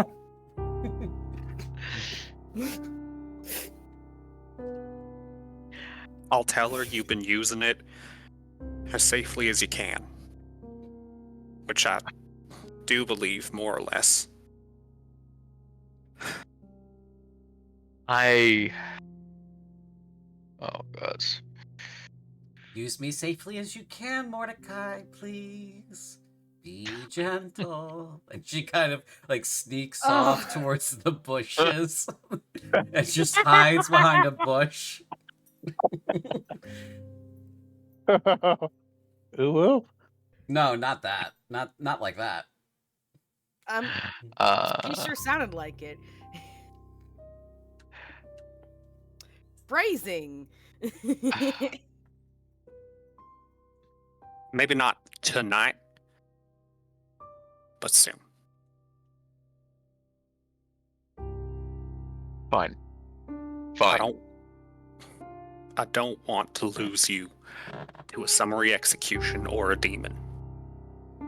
I think that's coming one way or another, but Oh, he cares. I gotta make a token for her. I gotta make a token for her so you can know where she is. we'll see. If I can't, no matter what she demands, I can't give her the book. That's the only catch. Well, fucking whatever then. Just listen. She put up with me being a fucking illegal druid. I think a druid is a lot better than whatever I am. You got nature magic too, but we have bigger fucking problems than this book right now. I think if she wants to execute you, she might still hold off until we're safe. She might just make it a lesson for everybody. In which case, we get more quality time, Mordecai. What if I die? Well, if you die, I go to somebody else, Mordecai. Would you want that? Would you want someone else to have this kind of intimate, page-turning relationship?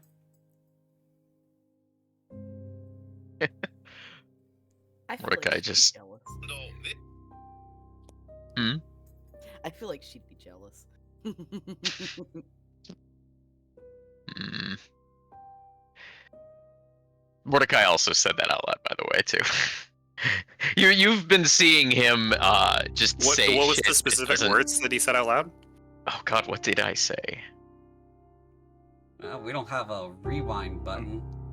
Oh jeez. You Uh, mentioned like what if you were to die? Yeah, he said that. What if I die?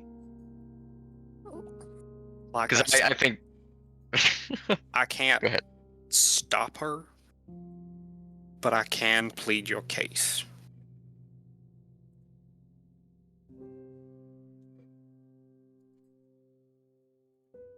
I'm The gonna look prospect of at. losing 2 sergeants at once probably be a bit much for her in the mountains.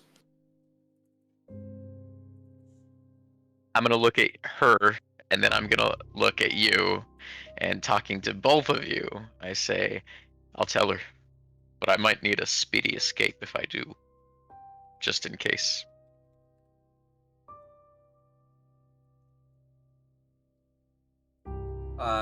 So she says, speedy escape? Oh, Mordecai, are you asking me for magic? I think Ben's gonna grab Mordecai's chin and force him to look at Ben in the eyes. It ain't coming to that. Don't look at her, look at me. It ain't coming to that. Look at me, look at me, look at me. Are you asking me for magic? Do you understand me? Do you understand me? She's over here in this bush. In the bush. Talking to both of them. Yes, I understand you. Ben will turn around and say, pipe the fuck down if you want your carrier to live. Oh, he's sour. He's sour.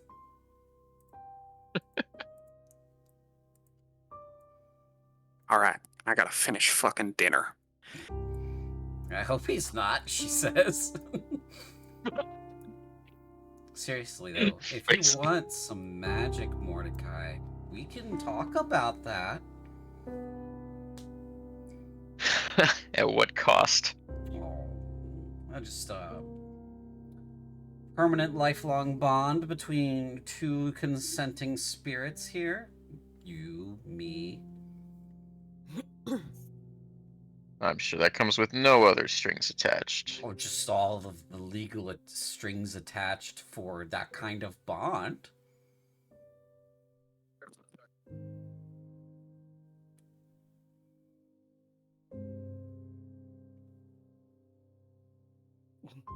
I'll think about it. Oh, okay. You think about it.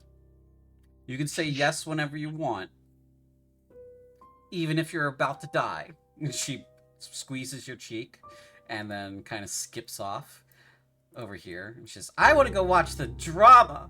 And she leaves you. Oh no.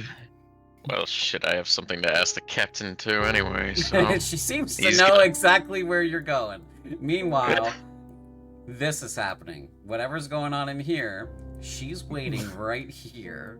Oh no. It's like you're in a save room, and the bad guy is right outside the save room, and it's just waiting for you to leave.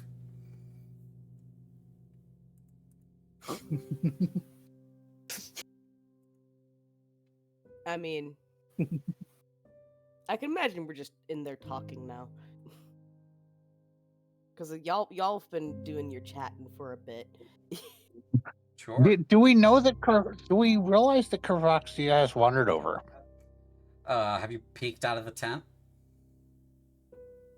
I haven't peeked out of the tent, but would I have heard? Would we have heard her unhappily wandering this way? Well, no, but she could have been yelling at anybody. You didn't. You Okay. just heard yelling. She could have been yelling at one of the, enlisted for doing something stupid. She does it all the time. It's her job. It's your job too to yell at the enlisted. Okay. Well, then, since I do not know that she's there, then there's nothing for me to react to. Yep. Katraxia kind of leans on you, Mordecai, and says, "I wonder how long it's gonna take for them to notice that she's standing there, super pissed. I really hope she just kills them. Kills them both." At this point, I would have been probably playing on my lute, something somewhat soothing and etc. And maybe it has an effect on the captain. Maybe, who knows? I mean, I could hope. Edelweiss brings up, was all that shouting earlier about you by any chance? There was a conversation with our quartermaster, or whatever you might call him, and he got pissed that we had that we had not just that we'd overheard the conversation, but that it had been shared as intelligence with the captain, and that I was thanking him for being of assistance so far, but trying to at least see if there was something else that someone of his power could possibly do. After having attempted to contact the other entity that we had encountered unsuccessfully, or maybe contacted but got no reply. What I'm asking is, are they mad at you? Good question. It's possible. It's likely. I think you better stay here.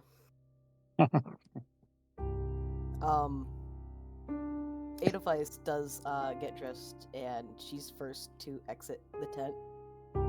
The captain is standing there waiting very patiently. Mordecai is also over here.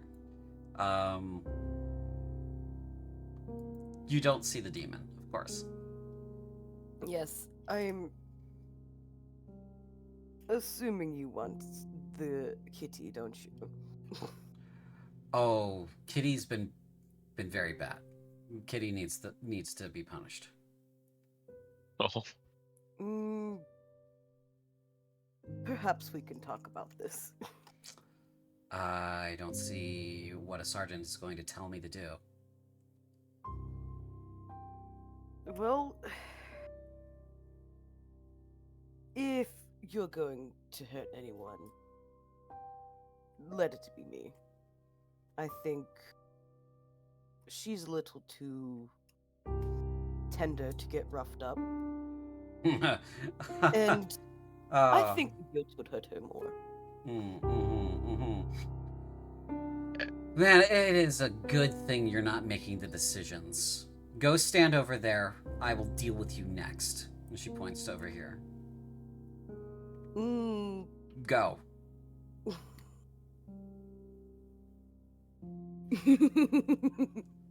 She does not. I'm assuming I can hear this conversation. Yeah, you can hear this conversation. Okay, if you want what she's getting, then you're going to get what she's getting. But that's not going to preclude her from getting what she's getting.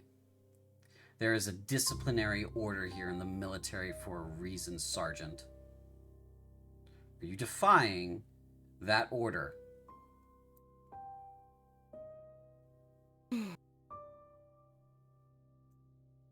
Are you going to kill me? You keep pushing me, I might. And I will have every legal right to.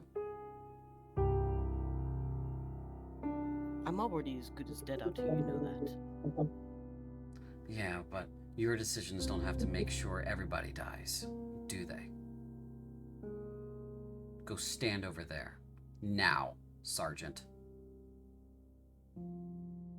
She does not go as far as she says, but she does stand a bit out the way. Before you wander off, I take the opportunity to step out next to you. I hear you're looking for me, Captain. Yes, I am looking for you.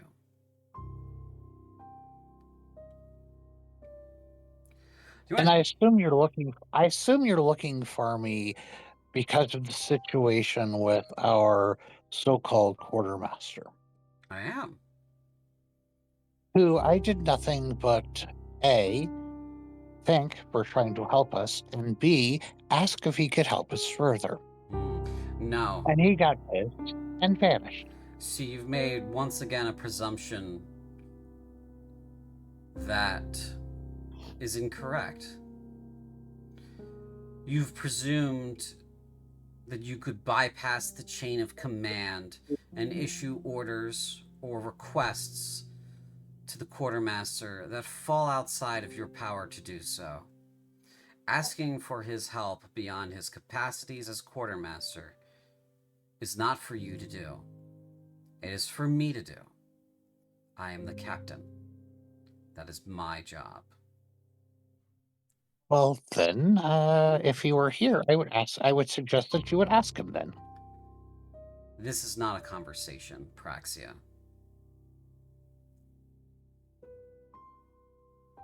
There is no argument to be made. There is no defense for stepping into a role that is not yours. You are not an officer. You are not a knight.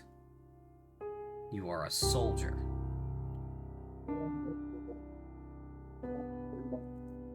I am What? a soldier of a people. I am a soldier Again, that is of a this people. is not a conversation, Praxia. There is no argument to be made. I am not attempting to make an argument, with all due respect, Captain. There's no back and forth to be had here. You will let me finish. Just be quiet, darling. My people owe their life and their existence and their livelihood to the people of Cruant. We, at least in my book, we owe a debt to your people and your citizens.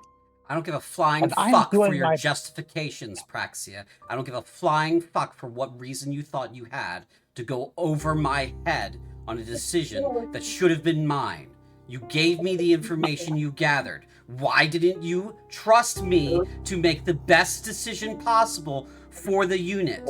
Why didn't you leave it alone when I, myself the captain, have the sole responsibility for every single soul here? Why didn't you leave it to me and my responsibilities? That is what you were in trouble for assuming my position. It is my responsibility. I am the captain. You are not the captain. I put the idea in her head. It is my fault.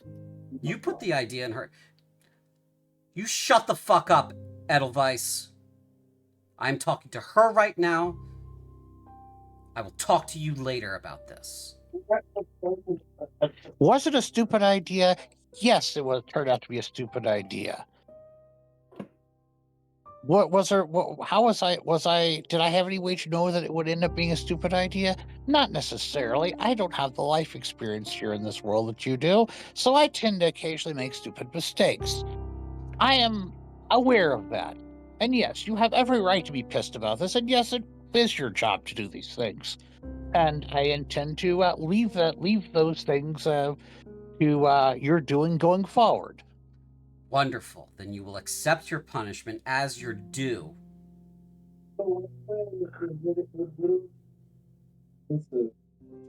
I am very familiar with the reference that you made a few weeks ago about the saying regarding felines that is common in Corinthian society. And unfortunately, it is all too accurate at times. I can't change the curious nature of my kind.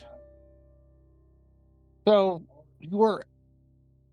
entirely within your rights to be pissed and to take whatever action you feel is appropriate. Yeah, I don't need you to or tell me what appreciate. I am doing is appropriate. Again, I'm the captain. You're once again stepping over into my role. I don't need justification from you for my own job. I don't need to be told from any of you sergeants, and she swirls around pointing at all of you, that I'm doing the right thing. As far as this company, battalion, is concerned, I am your god. I am your tyrannical deity that rules your lives. What I say goes. I do not need a justification for it.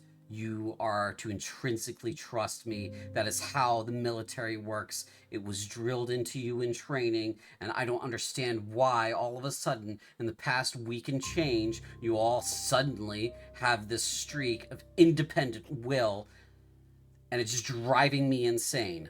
No more of that. You will act as soldiers. You will do what you are told. You will ask permission to do anything absolutely crazy. And you will ask permission to do anything outside of your prescribed roles. Now, as for what you will accept, you've already said that you accept that you are culpable for what you have done. You understand that it was wrong and that it was overstepping, and you will accept your punishment, or you will be facing the horrors alone.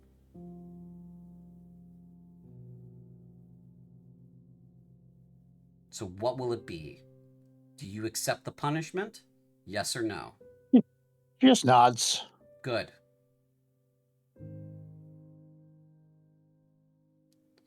Good.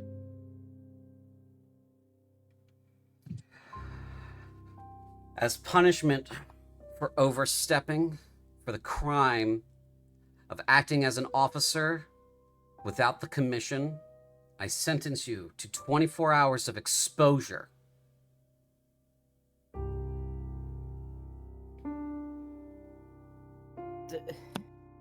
Starting at sunup tomorrow. Edelweiss. Your turn. I mean, I accept any punishment you have for me, but I accept you're the captain. I listen to your commands. I will die at your hands, or at your command, however you see it. But don't think I have trust in you.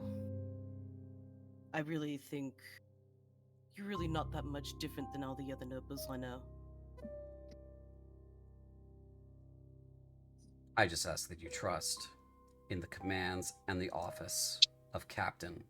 You don't have to trust me personally, Edelweiss. That doesn't matter to me. I didn't get appointed to this position by being some fop or sucking off some official. I fought my wars, and I earned this. And I don't have to prove it to you or anyone else. So fuck you for saying that. 24 hours of exposure. For insubordination. Starting tomorrow at dawn. Get out of my sight, both of you. I want to see you for the rest of the night. She turns around to make that easier for you and faces Mordecai. Now, allow me to interject an out-of-character comment here to kind of provide a bit of color to why Korvaxia behaves thusly. Okay. Given the Ith are fairly new in this world, they've only been here a few years. He is nowhere near as career military as the other folks. In fact, she was a performing traveling bard before she encountered essentially the members of her squad who had lost their leader and kind of inspired them to succeed, and they kind of decided that they wanted to keep her around. So that's how she found herself in the military.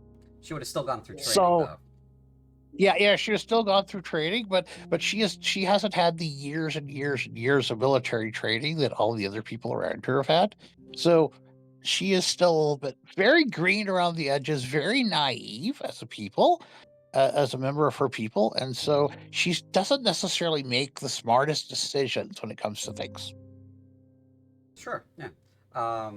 If that was your piece on that, yeah, that does color for anyone who would, watch why she is the way she is when it comes to military stuff.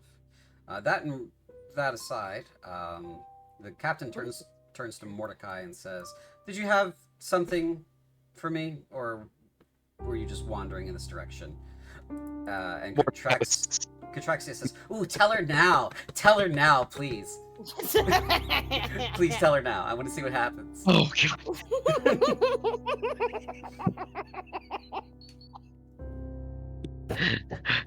Mordecai stiffened the second that Korvaxia turned around. He glances over for just a moment at Contraxia, realizes he's doing it, and then looks back at the captain. She kind of follows your gaze and sees Cyphishai and the Shogun kind of both ducking behind that rock, watching what was happening. A lot of X mouth going on. Oh my god. Oh my god.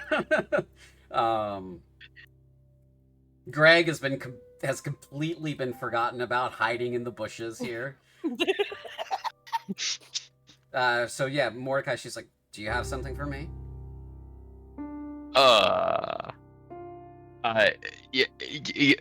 Yeah. Before the quartermaster left, I asked about him making some traps, potentially bear traps or some other kind of trap that I could use to weaken the enemy if we know where they're going to be. Boy, it would be great to have some traps to lay behind so that the enemy would get caught with them, wouldn't it, Mordecai? Man, if only we had our quartermaster. Man, if only we had trusted the captain to do her job. Oh, man. Oh, anything else, Mordecai?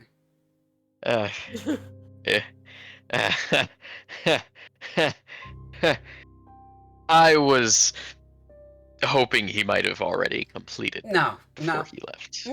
No, why would he? No, he didn't. Did he have the time? No, he didn't. He was probably going to do that now while we were on the road until we arrived here. But it's been like a week without him being here. So,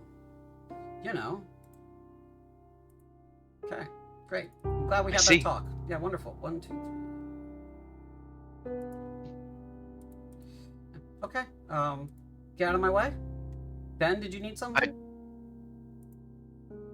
With your permission, Captain, I was gonna go try and send the message. Oh yeah, go ahead. No, don't do that. Don't send the message. Right.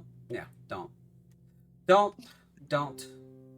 Instead, it's a bird, right? It's a bird or something? A large mosquito.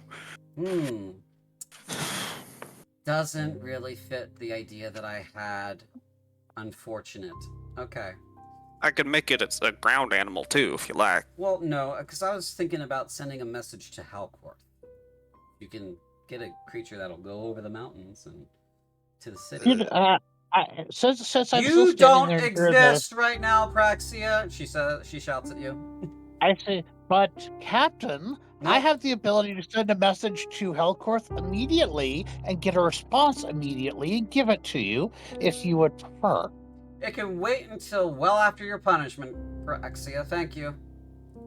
That's fine. Yep. I'm just offering you the services in case, given the distance. Good, thank you. You are the captain, and so we are at your disposal, of course. So knowing these things is part of your purview. On your shoulder. Wonderful. Honey, please. Wonderful. Okay. Ben, anything else other than that? No, Captain. Nothing you need to worry about. Wonderful. People are deciding what I need to worry about now. Super sour about that. Super salty. I'm just gonna go lay down for 5 minutes, and then I expect to be told what I should be worrying about. Okay? Ben will come back 5 minutes later. Apologies for the phrasing, Captain. It Mhm. was just dinner's a bit late. That's fine. I don't care if dinner's late. I really don't care. Are the kids up there okay? I'll go check on him. Please. Thank you. Alright, yeah. Wow. That's a miracle we're all alive. What did I say about getting out of my sight? I don't say these things for my benefit. She's gonna keep going until you get out of her sight. Okay, I you would go. say we're going back in the tent. Okay. I pull Praxia back in the damn tent. Yeah, well, I go back in with you. Good. Good. Finally. Mordecai is just slowly backing away. Catraxia is following you. So why didn't you want to tell her right now? Why not? You trying to get me killed? No. Maybe. You'll never know. Listen, I know. I've had a sudden personality shift in the last week and change. First, I was all, oh, gospel, oh, holy darkness, blah, blah, blah. You know, all that fun stuff. That was just me doing my job. This is me. Deal with it. Okay? Okay. Do you want to go in the tent now and lie down? Come on, you look like you're tired. Come on. Come on.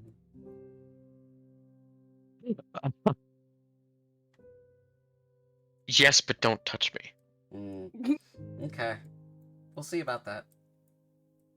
Oh God. I'm touching you right now because I'm a book.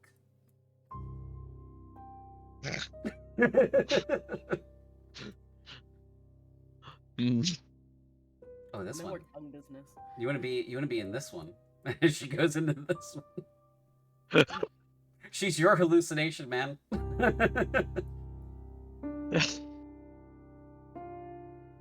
And I think with Darrow, with Mordecai going into his tent, we're gonna close for the evening. I'm gonna go ahead and say that was great, everybody. I hope everybody had a good time. I'm gonna go ahead and shut it down, and I'll see you in a week and change next Saturday, not this upcoming Saturday, for a Blaze of Cruelty, and we'll be back for more In the Heart of Rage on the